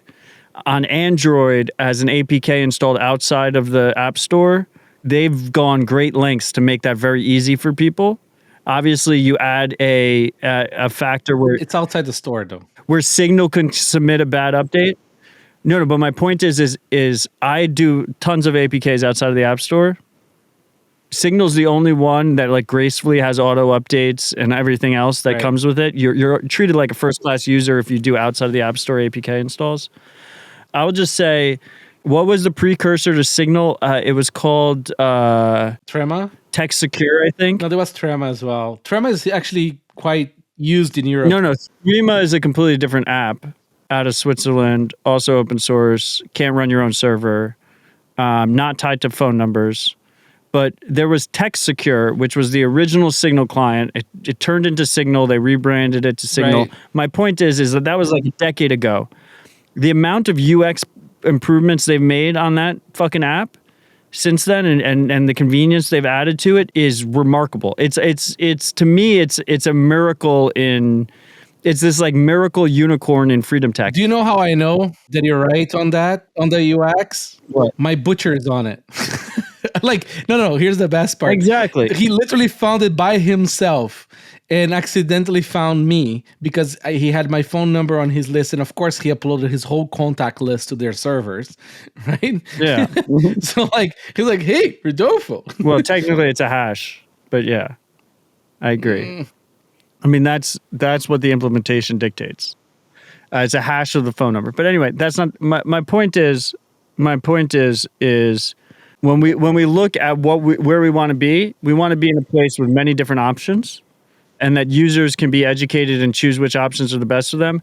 And the niche that Signal fills currently in specifically message encryption, but also just like in greater software tool circles or whatever, is a niche that is very unfulfilled. Like there's not many projects that operate in that niche, which is a niche that is incredibly user-friendly, featureful, pretty, works really well, it's reliable. I send you a Signal message, you don't respond. I know you're either avoiding me or you haven't opened the app. Okay, we get it. Odell has mobile coin bags, but aside from that, whatever happened to mobile coin? Mobile coin. Yeah, no, but hang on. Like one thing they have achieved, and this is a huge fucking deal, is that they bridged the divide. And that's not on Signal. That's not mobile coin's not on Signal. That's on Moxie. He left. Hang on. One thing they have achieved is that they managed to bridge the gap of encrypted messages between iOS users and Android users. I know this because like I have a good like friend who like it's like normie world, but also Bitcoiner, and the families, his family's on Android, my family's on iOS, and we couldn't have a family group chat with the wives and us that was encrypted before. But after Signal was around, that was possible, but we're soon to be migrating to Simplex. Yeah, I just don't think Simplex fills that same use case. It's just it's complementary. It's a whole different ballgame. I don't think they want to accomplish that use case. That's okay, Odell. You can still unload your mobile coin bags.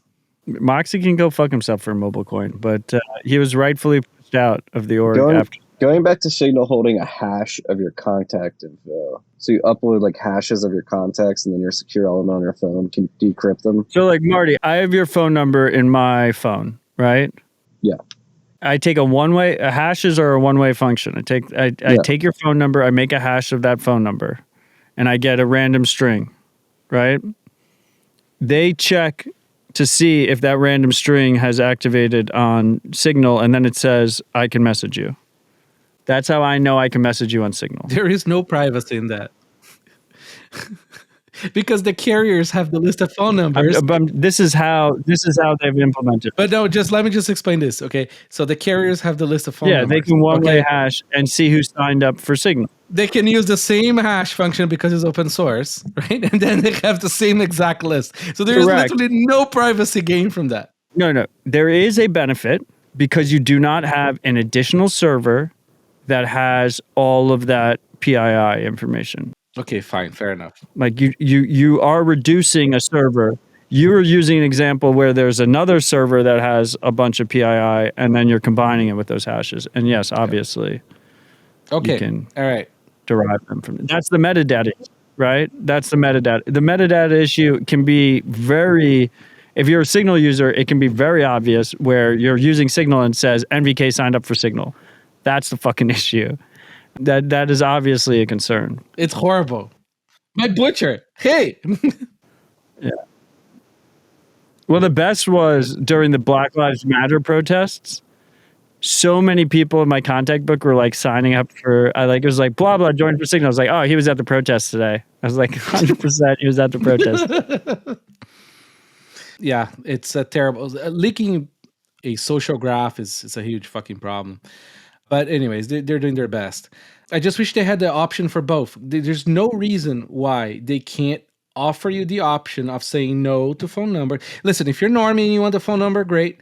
But if you don't want the phone number, you could have the option not to. That's a no-brainer on my list. One of the coolest things SimpleX brought to the table was this idea of a toggle that makes it so you don't even have a username. It's just fully ephemeral. Like every contact you have is different.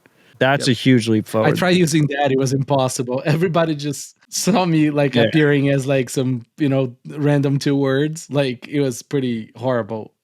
Yeah, it's like Fuzzy Llama 42 just joined the chat. It's like, hey, do you want to send me some Bitcoin? So I turned that off. How's your trade going? going? It's cool that it's an option. It's cool that it's an option.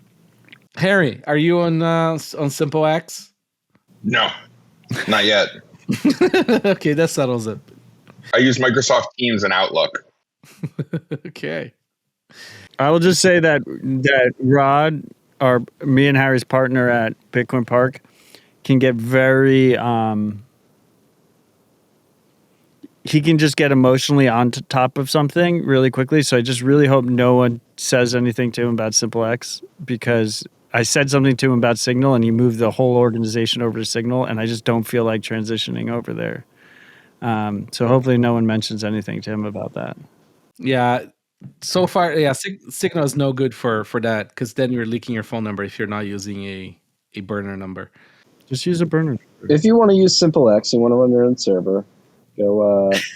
You got to start. Yes, Marty. Marty, what's next? River. What's next on the release notes, Marty? We've got River. They added a new auto withdrawal feature last week or a couple weeks ago.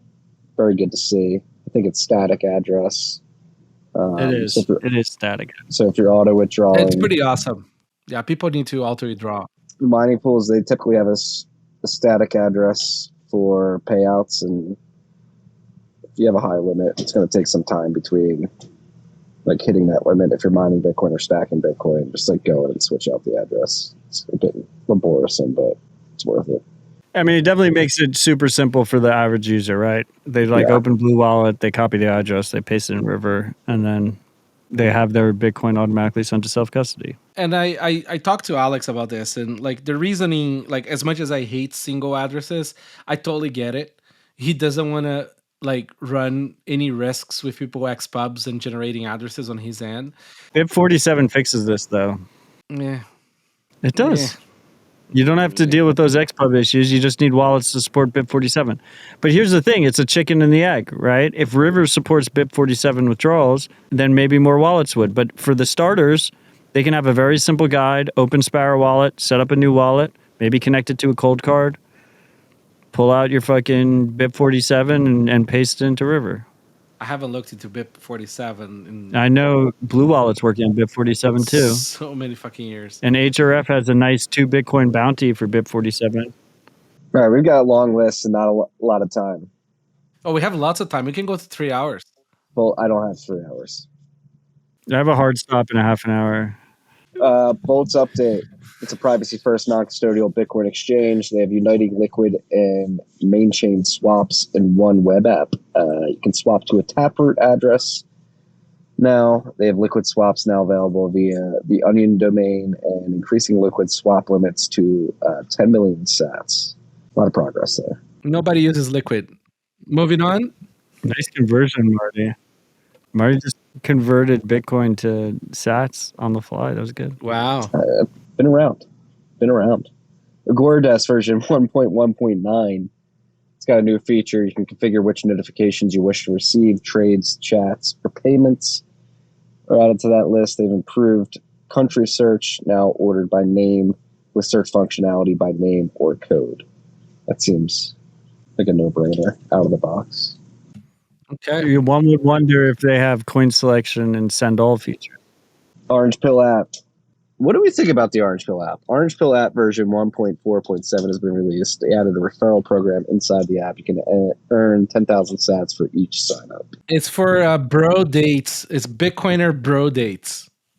There's like maybe like one woman in that app, and like it's a bunch of dudes who like go to a new city, open the app. It's like, hey, do you want to talk Bitcoin? It's essentially Grindr for Bitcoiners. Are you, MBK? Are you on it? It sounds like you're talking from experience. No, I had one of their was it one of their devs or somebody once on the show, or somebody was related to it. So I got the spiel. Marty, are you an Orange Pill app? I'm happily married and know enough Bitcoiners that I can talk to, so I do not need the app.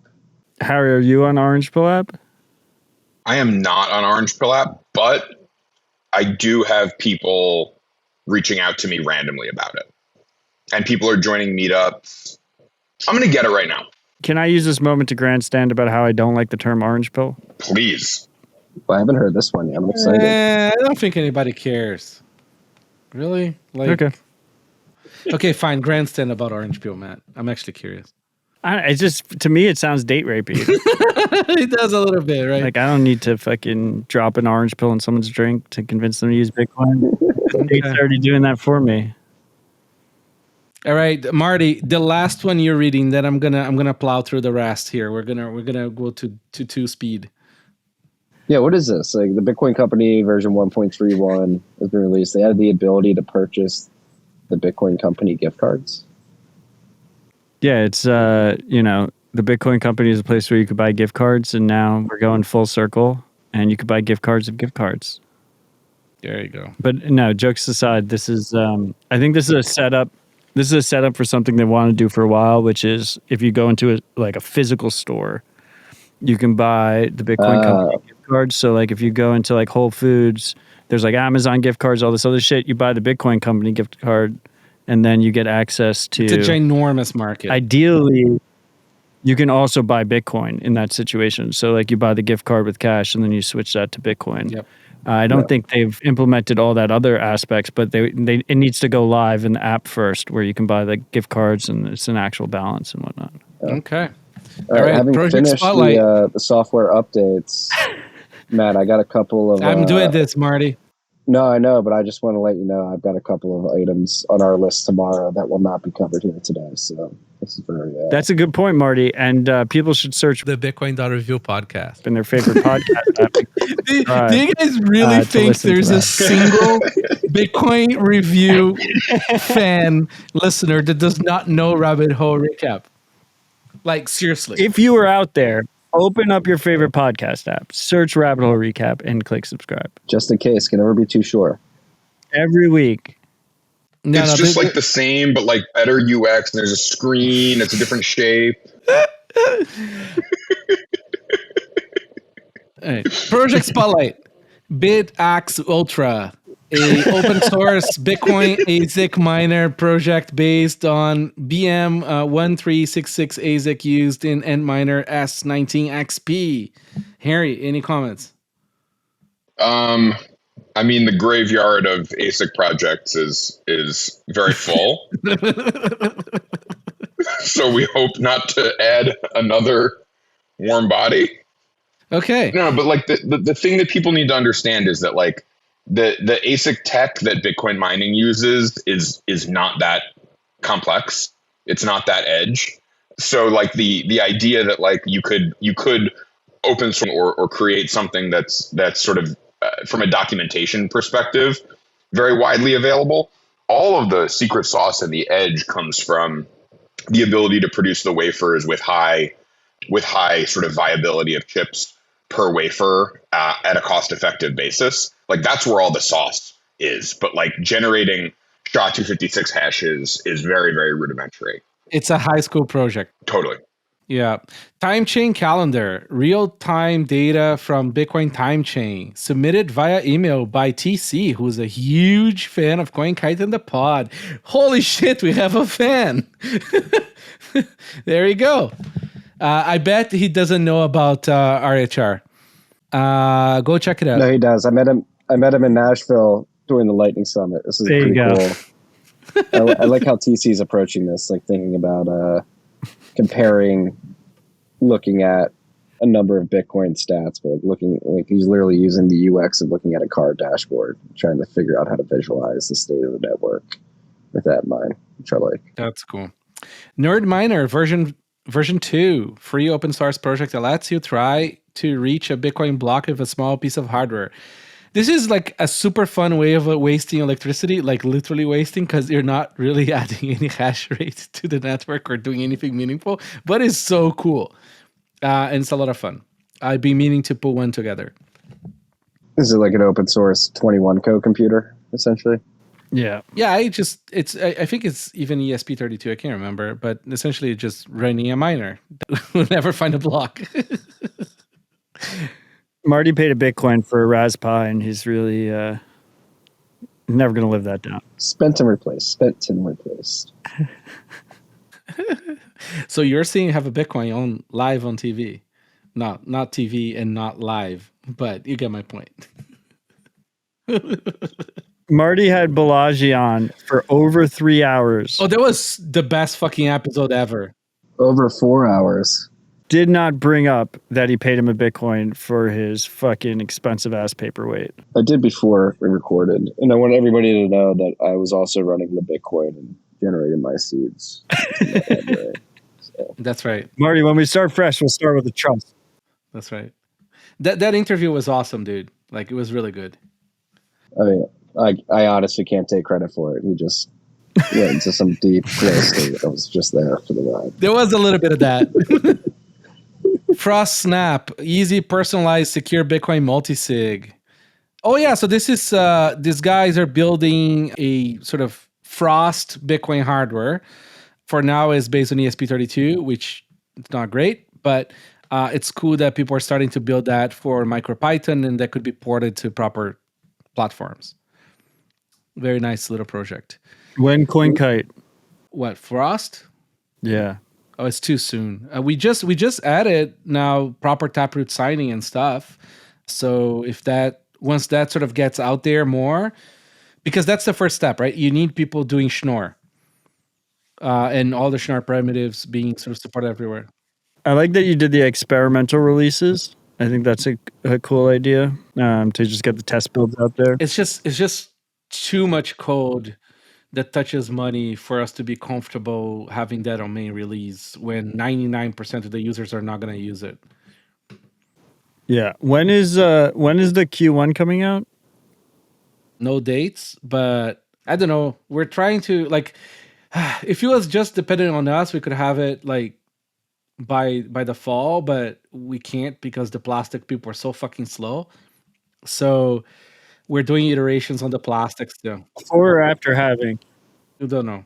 I hope like worst case scenario like Q1 next year, but we'll see. Well, we're looking forward to that. The software is fucking turning amazing. What comes after the Q1? What comes after the Q1? The Q2. What's next? And then Q3. And Mark 5. Mark 5 is being actively worked on, but it's going to take a long time. I feel like my high time preference is showing. Like I was really excited about the Q1, but while waiting for it, I'm now ready for the next thing from CoinKite. No, dude, like I have to start sharing some of the little videos of the UI. We're actually just finishing building the simulator for the Q1. And like, dude, we had to get a GPU, okay, a one chip solution GPU just to do cursor blinking because like the pipe to the display is square C. So like there's not enough bandwidth. Anyways, long story. We're essentially developing hardware in the 80s again at CoinKite. Nice. But some serious security offered. Anyways, Libflorestra. Jesus. Bitcoin full node at your fingertips. Libflorestra. Why is it Florestra? Floresta just means forest in Portuguese. Horrible name. Maybe it's Polstra. Is it named after Polstra? Anyways, Libflorestra provides a series of tools for Bitcoin wallets and applications developers to integrate resources efficiently, blah, blah, blah. Okay, very cool. MBK, did you watch the BlackBerry movie? No, I did not. I should. Is it good? Oh, I don't know. No, I was asking your opinion. It just you were like talking about like hardware in the 80s. Obviously, that wasn't the 80s. It was the 90s, yeah. But it was interesting, at least how they showed it in the movie, like how they developed BlackBerry. Yeah, really amazing stuff. That company was partly killed by state actors too because they had properly encrypted backends. So all the people that governments in the West don't like were using BBS servers, and you can't have a real company. And anyways, the state will not let you have comms that are unencrypted and unfucked with. Just accept that. We're gonna have to go around that in other ways. Well, I remember like before BlackBerry died, they had like I think it was like the Indian government or something was like, we have to host the BlackBerry chat servers. Saudis, everybody, the cartels, everybody was on BIS. Yeah, SimpleX fixes that. One interesting thing from the movie was the big value prop to BlackBerry for the telcos was that we're going to reduce our users' bandwidth as much as possible. And then basically Steve Jobs went to them and was like, we're going to make consumers use as much bandwidth as possible so you make more money on bandwidth. And it was like a reversal of the incentives, which I thought was kind of interesting. They do have a fantastic OS that came when they were already dying called QNX. They bought QNX, was a small company. It's one of the best fucking Unix ever made for small devices and sort of like industrial applications. If I was Block, I know they're all listening to us right now, building a phone, what I do is I buy the IP portfolio from BlackBerry, including QNX, and I'd build on top of QNX. Palms was pretty good too at the end, right? WebOS or whatever? No-ish. I mean, they tried to merge, I think, with... because Android is absolute shit. And it's like, Google sort of way... No, I think LG owns WebOS now. Yeah. It's in all their TVs or whatever. I think they tried to merge shit with like Android because Android was starting to sort of become a thing because Google went behind them. Yeah, that time was exciting. We had different cool shit. I mean, like we had Nokia phones that were interesting and the communicator and all kinds of stuff. Gotta go back to that. So there's no monocrop of phones. It's easier for privacy people to find ways out. Yeah, now it's all just like fucking slabs that either run Android or iPhone. I know, right? Like it's so uninteresting. Like I must say, the slide BlackBerry was horrible. All the slide phones were horrible. All right, Lightning and L2 software updates. Mutiny Wallet now available for testing on Android. All haters can now rejoice with a non-PWA Mutiny solution.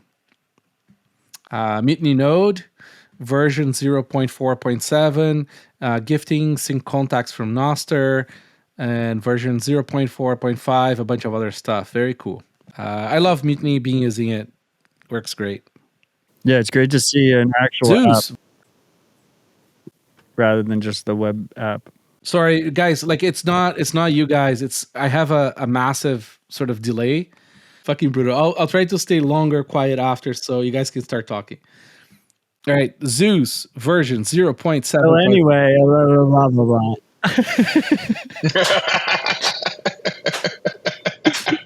You shouldn't have even told us.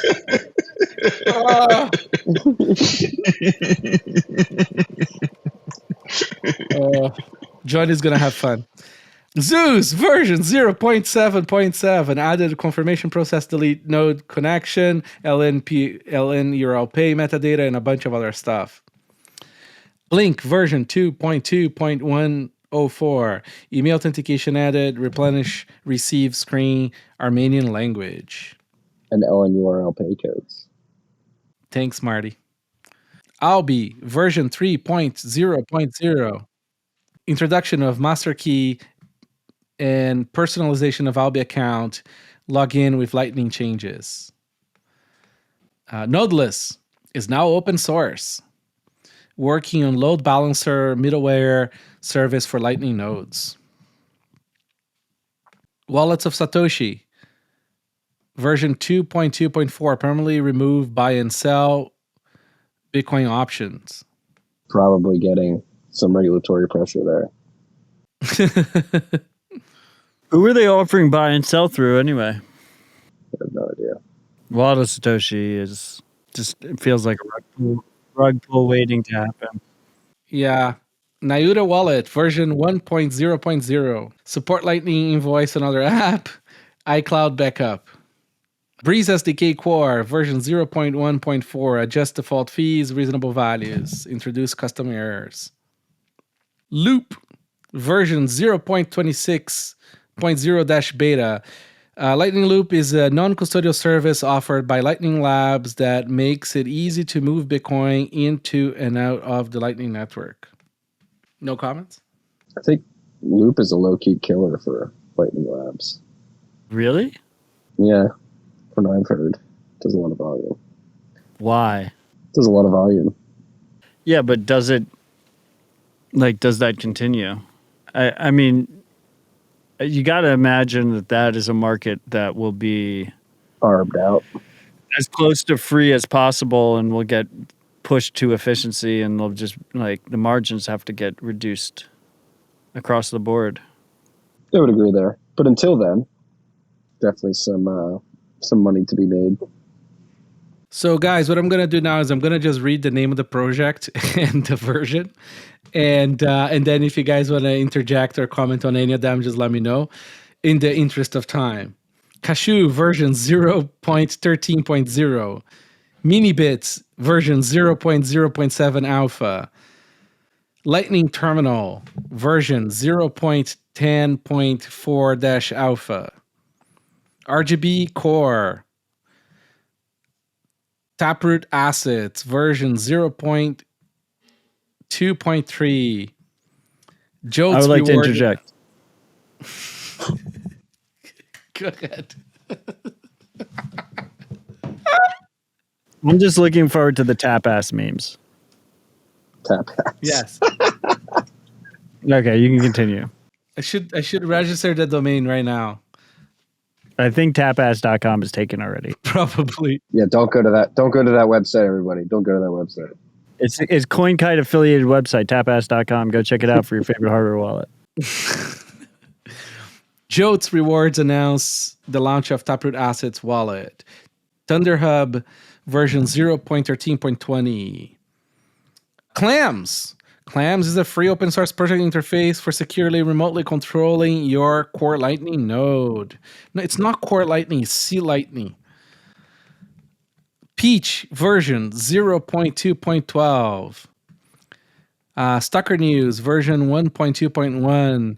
They added Zap comments. When are they going to integrate in Nostr? There is no point in a Bitcoin company having content of social nature without Nostr anymore. Got to ask Keon. I don't know. Well, I mean, they have the soft integration with Nostr where you get a NIP5 from them, and they'll also provide you a lightning address, custodial lightning address. Yeah, no, but it's the content, right? Because like they could be feeding into all Nostr content and vice versa, right? It's like I bet they've seen a drop in user commenting since Nostr sort of started to pop up, because there's only so much time in people's hands. Yeah, I mean, it's a greater question, right? Which is, Stacker News to me was a novel, useful project that filled a real need in terms of me keeping up to date with, what was going on in Bitcoin. And then Nostr started to really gain speed. And I like, what does Stacker.news look like in a post-Nostr world? And if you want, I mean, it is a business that Keon is trying to run profitably. And like, I start to think through that in my head, like, what does that look like? What are the monetization schemes in that kind of Nostr world? And I don't really know if there's an easy answer there. I don't think there's an easy answer. And there's already two competitors on Nostr. They're they just launched based on a bounty I had. One it's Nostr News. The other one is let's see here. I want to give them a shout out because it's kind of cool that they're working on it. And the other one is Zapper News. So Nostr News and Zapper News. There's no content on it or anything. But the cool thing is on Nostr, they don't have to. Because as soon as it catches up just a little bit, they can feed in every other fucking content from the network in it. Yeah. So yeah, it's going to get weird. And plus, we want to see the comments on those things being part of Nostr as well, right? That's kind of like the best part of it. Because then they can be on highlighter and all that. That's what I'm saying. You lose your moat. Yeah. There's no moat there, which is good for users. There's no moat. But Keon needs to think hard about that. Yeah. I don't know. I feel like the moat is going to be like good caching and good sort of like user-centric experience things that just make your life nice on it that other devs may not be able to do. Like, where does Keon take his vig in that? No, I mean, like this specific solution that he created, it'll be very hard. It'll be like, it's hard. Maybe he does the best value add. But this is just like the game of being but there's like three components, right? Like the first is the network effect. The second is the user experience. And then like 2A is just the quality of content. And so you're better off being the bird sitting on the butt of the elephant.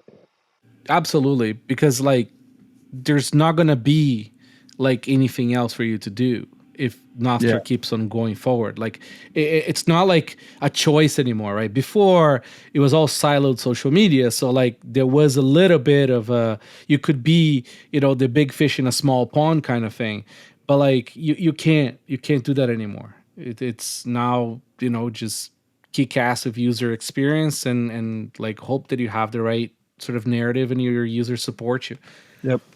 It's the same thing that Elon's doing with paying everybody with, if you get whatever, 5 million impressions or something, whatever it is, like it's the same playbook, right? Like getting the network effect, incentivizing the content, and then continuing to kind of let the flywheel on the content production spin. I mean, it's completely different because Nostr's open. That's right. You don't have, there is no owners to the network anymore. But from a user's perspective, no, it's direct because they can go anywhere. No, of course, but so it's portability.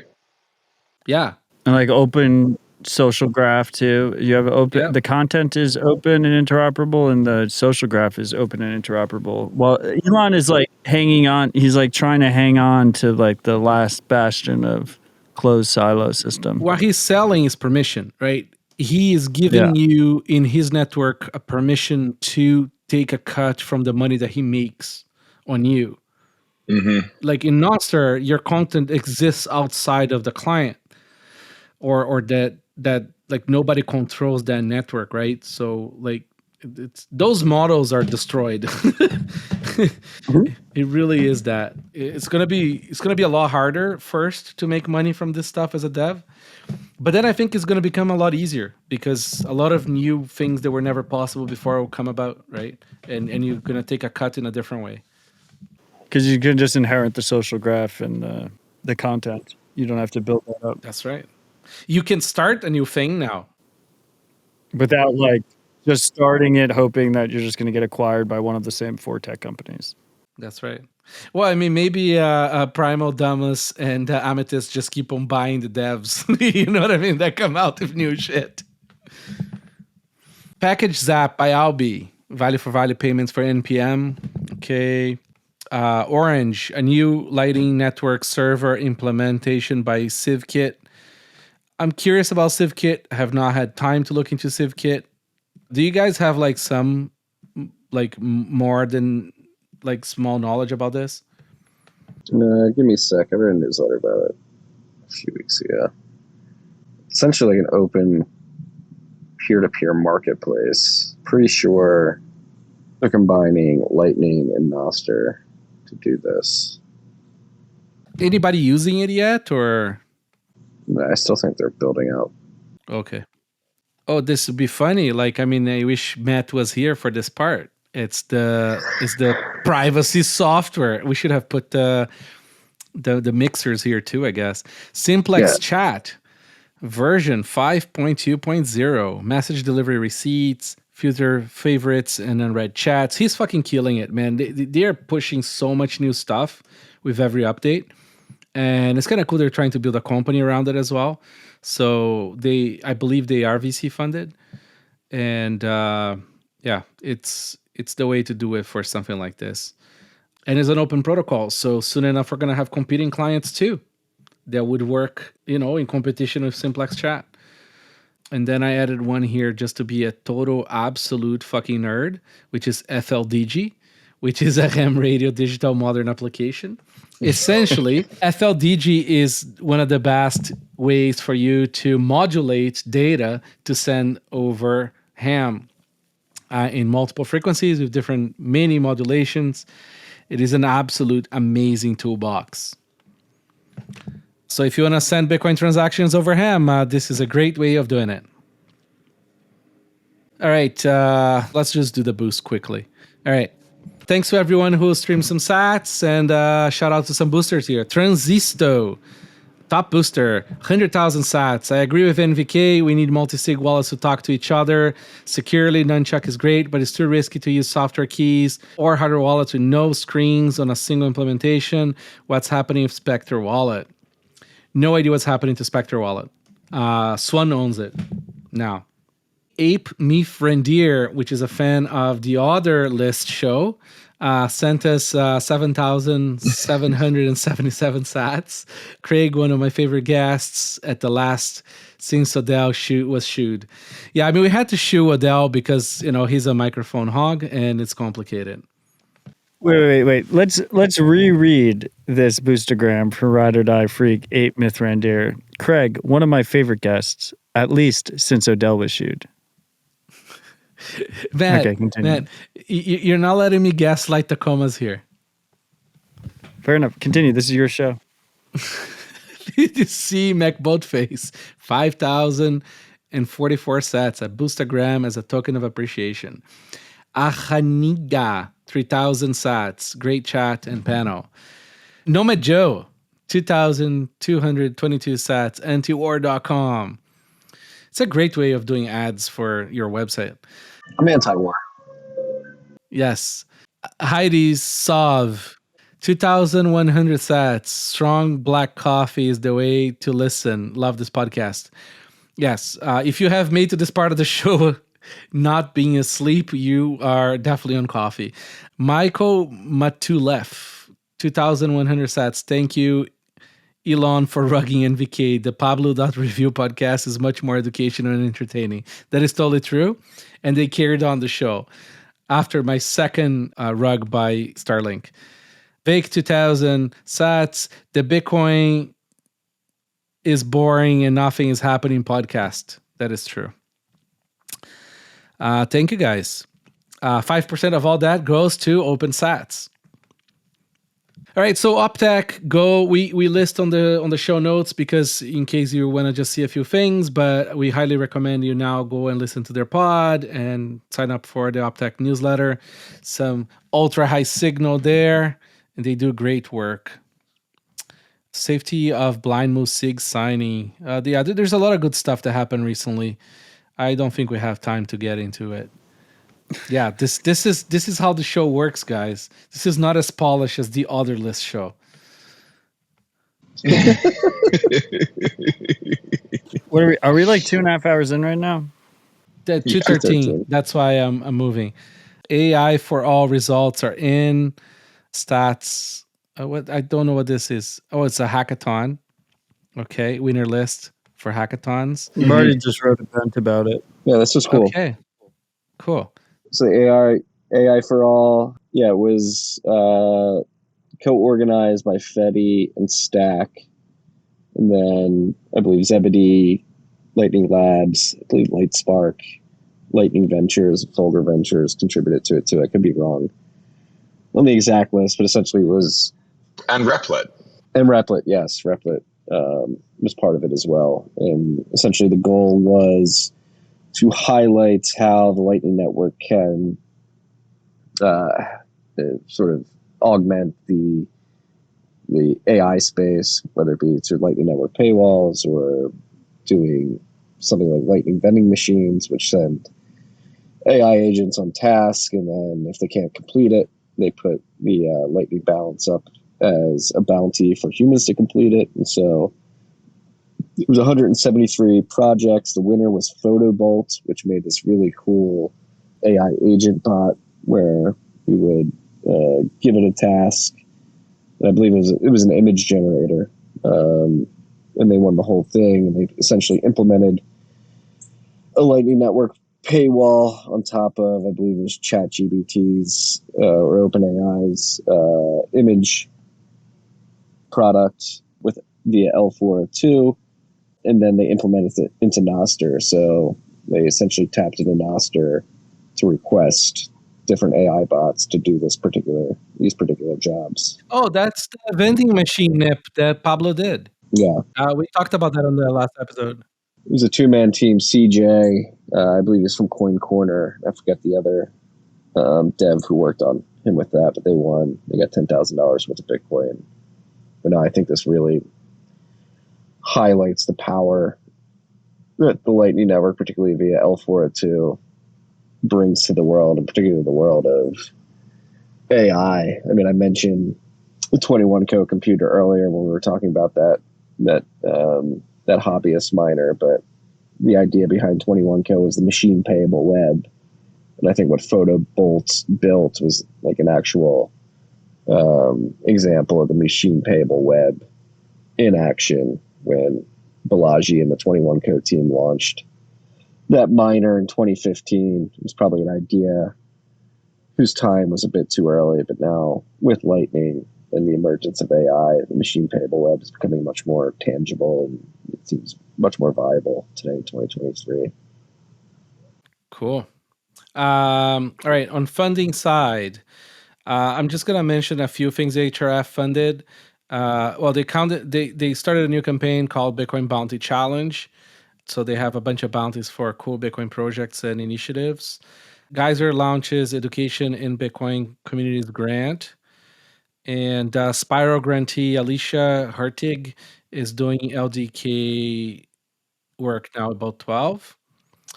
Mining, Mr. Harry. I'm sorry this was the end of the show here, but would you like to comment on Stratum V2 SRI roadmap? We like V2. We'd love to see it progress further. I think it's been kind of a long road. Obviously, I think the team at Foundry is like actually sponsoring stuff, which is great. There's this whole component to the system that's required called job negotiation, which basically lets you have the performant nature of the current pool environment with the individual miners selecting block templates and contributing them. So that's the component. Number one is, everybody listening, please go read the spec.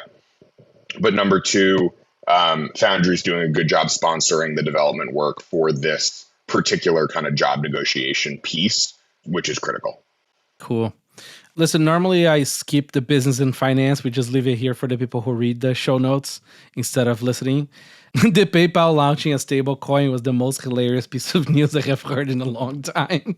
I mean, it's completely retarded. It's fully ruggable. It should have been a database. It makes absolute no fucking sense. This is something that they should have done in 2015. They didn't even launch a stable coin. Sorry, Marty, what? I mean, they're white labeling Paxos as stable. They're white labeling Paxos as stablecoin functionality. Marty, save the alpha for the Bitcoin.review podcast. Tomorrow we'll use this as the title of the episode. Okay. There is absolutely no way that a person is listening to this part of the show 2 hours in. You do not have to worry about anything. You could flush your toilets. Well, so I mean, I think on that note, like Marty, I think like using the PayPal news as the title for Rabbit Hole Recap tomorrow would probably bang pretty hard. Like, I think that's like title news. Yeah, we need to feed into the algo. It's very important. Yeah. There you nice go. Clickbait algo news. Good for you. Like, it's definitely not the Bitcoin review. We don't use that kind of alpha. I'm learning here, but it's we make a show for 10 people. But jokes aside, the PayPal news is like, it's an interesting litmus test by who got excited about it and who didn't. Yeah. I mean, because it's just such bullshit. Like, who the fuck gives a shit? No one gives a shit. It changes. The Ethereum guys are like dancing on top of graves right now. Like, they think they killed Bitcoin because, you know, it's just so fucking retarded. It was a genius move on Paxos's front, though, because Paxos is getting fucking wrecked. No one uses their fucking shitty ass stablecoin. Circle is dominating among the cucks. Tether's dominating among anyone who wants black market dollars. Yeah. And Paxos has just been left out to dry. And so they throw a big ass name like PayPal on top of that. And it's a winning move for them, probably. I mean, it's just a massive net benefit for Paxos on their side. They're going to get more volume. And I could imagine them just increasing this white label program. And I'm particularly excited about the Western Union stablecoin. I think I'm going to keep my life savings in it. And I just hope it comes out soon. You know, it's weird. I haven't really heard a lot of Ethereum shit anymore. Like, used to be that there would be like this sort of like valuable noise on Ethereum that would make their network sort of like gain more retards. But it sort of disappeared. Like, it's almost like that project sort of vanished from the zeitgeist. Like, you don't hear anything being built on it. You don't hear any sort of new scams on it. You know, maybe Luna and Terra and all this crap was sort of like the last thing that's built on that. That's like off scale. Yeah, they shot their load. It's just interesting. People are so exhausted. No, I think look, I think at the end of the last bull market, they had like, as to continue Marty's analogy, I mean, they had like a load buildup of like a decade that they shot on the proof of stake stuff. Like, they got very excited about proof of stake. They made a whole big show of it. You know, I think we haven't really we definitely have not seen the repercussions of that decision.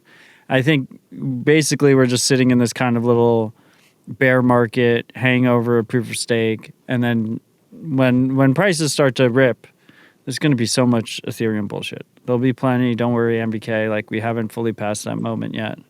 I think it just needs we just need the bull market to come back. When the bull market comes back, so do all the bullshit. I think we lost Rodolfo.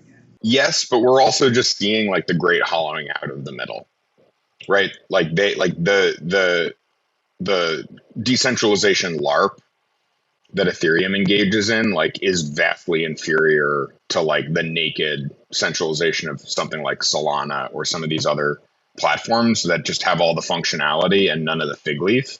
I mean, we've been debating about this for months now, Matt, and I've been going on other shows and saying I honestly think people are getting smarter.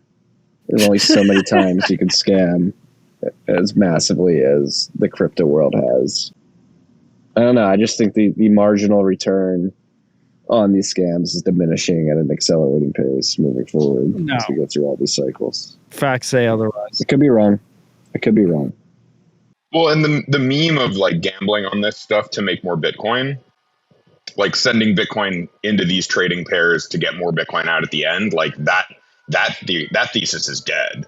No way. Just a bear market. Just a good old-fashioned bear market. I don't know. I will say it. I think this time may be different. Clip it. And people are smarter now. Marty Bent.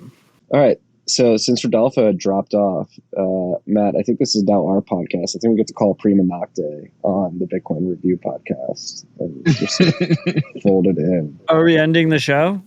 No, we're starting the show. If you're listening to this, just be aware, as hosts of this show, we've decided that our priorities lie elsewhere. We're going to end the Bitcoin.review show as in existence. We're going to close the website. Make sure you click unsubscribe in your favorite podcast app because there'll be no more episodes going forward. Hey, guys. No, we had a good time. We can cut this part. This is the beauty of having an edited show. I got rugged, so my Wi-Fi is off, the Starlink is rugged, and my hacked LTE router died of battery because it was not connected. So we actually had a really good conversation. We did. Without you. What do you think, Rodolfo? I bet. Is the are the crypto scams, have they reached a level? Marty thinks shitcoins are over. He's calling peak diminishing return. No, absolutely. We haven't even started. There is 8 billion people in the world to get scammed. Thank you, MBK. No, I mean, like A16Z has a dude right now in the basement who just came up with the next scam. And it's going to be 100 times bigger than the previous one. They're literally scanning eyeballs, Marty. They're scanning eyeballs around the world. They're literally scanning eyeballs. And you're like, nope, this is peak shitcoin. Like, people are smarter now. It's not going to happen. They're getting kicked out. This is the whole point. People are onto it. Kenny's like, get the hell out of here. No, because that one was the wrong way of approaching it. You know, the way, like, they have to play into the greed. So they need a bit of a bull market, right? All right. Once things start to pump again, everybody's going to want to get rich quick. Let's make a bet. Nice. I hate Bitcoin dominance as a metric, but I don't bet. I highly doubt it falls below. I would like to look at a chart, but I imagine it's fallen below. Wait. No, the Bitcoin dominance has nothing to do with this. The next scam might be on a drive chain or something.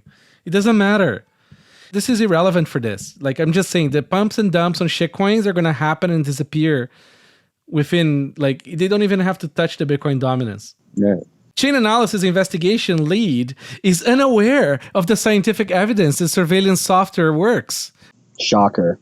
I was about to win a bet against Marty, and NVK ruined it for me. Yeah, no bets. It's haram. PayPal probably locked out Graphene OS. I mean, it's so amazing to me that those guys were using PayPal like to begin with. Like, why? I thought they got it back. I know, but still, like, dude, come on, just go full Bitcoin. You know, this is the perfect project to just be full Bitcoin people. You know, they can still bank their gains like from the Bitcoin. Like, they don't. Just saying, like, in terms of collecting donations and stuff. Anyways, WorldCoin, safety and privacy concerns. Oh yeah, that's what Marty was mentioning about them being kicked out some places. Yeah, the Kenyan government raided their facility for data harvesting. Smash the orbs. Especially orbs. I mean, couldn't they find something a little bit like less Aurelian than a fucking shiny orb? Like, it's weird. This guy's lean into the evil shit. Right? Like, I mean, they could have made it into, like, I don't know, like a stuffy bear or something, you know, like. Even the name WorldCoin has like massive dystopian vibes. It's so fucking weird. These people are weird. They're out of touch. They're demons, right? As Marty would say, they're demons. You have to be more specific. They're interdimensional demons here to suck the life force out of humanity. Marty, do you think have we hit peak demon? No. No. But we've had peak shitcoin. How do you circle that square? You make a good point here. I don't know. I don't know if you can. Oh. Yeah, man. It's like this. There's a lot of like bad, misguided people out there with like good brains that will come up with some very fucking evil shit. It's just inevitable. Anyways, shout out to BTC Session for making a cool tutorial on how to use Nunchuck advanced features. Poor timing on the name pun. Right? Mastering Bitcoin transactions, mastering everybody's Bitcoin. Okay, Reads, there's a lot of good articles that came out, including that CVE on the beginning of the show. We'll add that one to the bottom as well. Passphrases are not the solution for Bitcoin custody by Hugo. I disagree, but it's good read anyways. How to Build Your Own Bitcoin Park by Rod. Azteco Guide to Bitcoin by Bitcoiner Guide. A Static Wire Rent Internet Protocol Subnets using Bitcoin's Lightning Network by Andy Schroeder. Drive Chain Research by BitMax. How can I manipulate on paper, calculate a Bitcoin public key from a Bitcoin private key, Electrs response. Increasing interoperability between Bitcoin's second layer protocol by Chase Smith. On how we get custodians by Arvin from Galoy. Lightning Everywhere by Tony Giorgio. If you are interested in some of Polstra's stuff and you want to understand SegWit and the block and the weight and all that stuff, we did a really fantastic episode, 2 hours long, and your brain will melt. It's guaranteed. If you're still awake, your brain will melt. It was my favorite so far. I want it to be known that I agree with Hugo about passphrases. I'm not a big fan. Yeah, I think there's a place for it. I think it's. I think multisig is superior in terms of security, but it's unrealistic that people that live in a condo are going to have 3 locations for multisig backup keys. You know, like it's complicated out there, and people need more than one wallet. I just think that passphrases are nice. They're simple. They're the easiest low-hanging fruit, ultra high security for most people, kind of to get into this and then sort out their lives after that while they're still secured. That's sort of like how I like to see it. That said, I did lose my entire stack forgetting my passphrase, and now I have to start it fresh again. No, Matt. What happened was you used BX Wallet to generate your main seed, but then unfortunately, you didn't have a strong enough passphrase. No, don't mince my words. Like, I used COLDCARD, I generated it per the instructions and lost all my Bitcoin. It's not safe. Gotta start my stack fresh. That's right. You didn't opt into their backup service? That's right. No, it's automatic. I wish it existed. Right? If you plug it into the computer, we wanted to compete with Ledger on that product. So now we upload your seed directly to our servers, but we keep it plain text so there's no risk of losing the keys. Yeah, we call it backdoor as a service. Anyways. Oh, it's just like the virtual secure elements too, which is a new marketing theme now. The space is getting very funny. Oh, the VSE. Love a good VSE. That's right. It's virtual security for your virtual secure element. Listen, guys, this was fantastic. I really, jokes aside, I really appreciate you guys coming. And I'm a huge fan of Rabbit Hole Recap, and I listen to it religiously every week, waiting for the COLDCARD coverage, which Odell does not offer anymore. Just kidding. It's a joke. No, seriously, guys. Like, I love that show, and you guys were a huge inspiration for this show. I always wanted to get the two of you at the same time here. Harry is a regular, so, just thank you, Harry. Keep having me back. Here's resident mining expert. And anyways, I just wanted to thank you too. Like, it's you guys have a fantastic show, and I'm a super fan, and I wanted to have you. I wanted to have Marty read our list, but he didn't go fast enough, so I had to take over.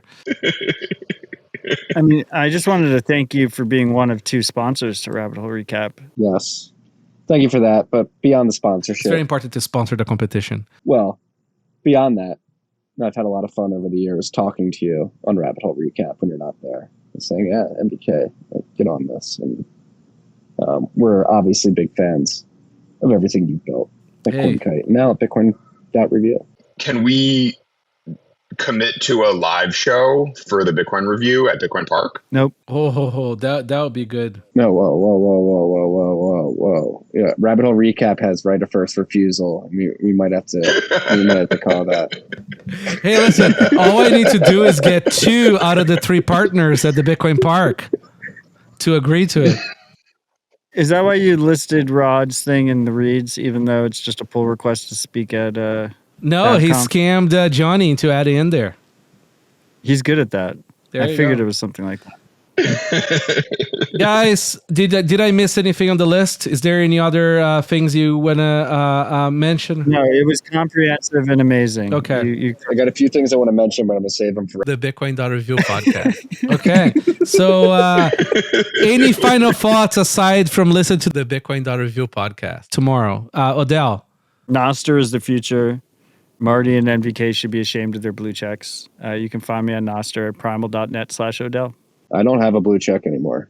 Oh, I do. Marty went to the setting and pressed hide blue check, which should bring great shame to his family. I did not do that. I didn't even know you could do that. Yeah, Marty figured it out. Okay. Harry, any final thoughts, sir? I'm very bullish on long-term mining revenues. Nice. Okay. Marty, final thoughts, sir. Enjoy the bear while it lasts. I know people are getting anxious and wanting the price to go up, but this has been the most productive bear market that I've experienced in 10 years in Bitcoin for me personally. And then observationally looking out at the rest of the industry, I think a lot has gotten done in this bear market, gotten built. And so enjoy it, because when things turn here, if and when they do turn, I think they will, it's going to get crazy. It's going to get hard to concentrate. So get your work done. Thank you, guys. This was awesome. I really appreciate you guys coming. MVK, when are you coming? Hang on. MVK, I'm when are not you coming to done. I Bitcoin Park? apologize to my audience for a slightly less technical show today. Ouch. No, these guys are awesome. Odell, what were you saying? I have a hard stop in half an hour. 45 minutes ago. Anyways, guys, No, but jokes aside, thanks for having us. It was a pleasure. much appreciated. Yeah, and a blast. I really think my audience is going to get the best RHR today, and then tomorrow they can take the day off. You guys have a wonderful day. Thanks for listening. For more resources, check the show notes. We put a lot of effort into them. And remember, we don't have a crystal ball, so let us know about your project. Visit bitcoin.review to find out how to get in touch.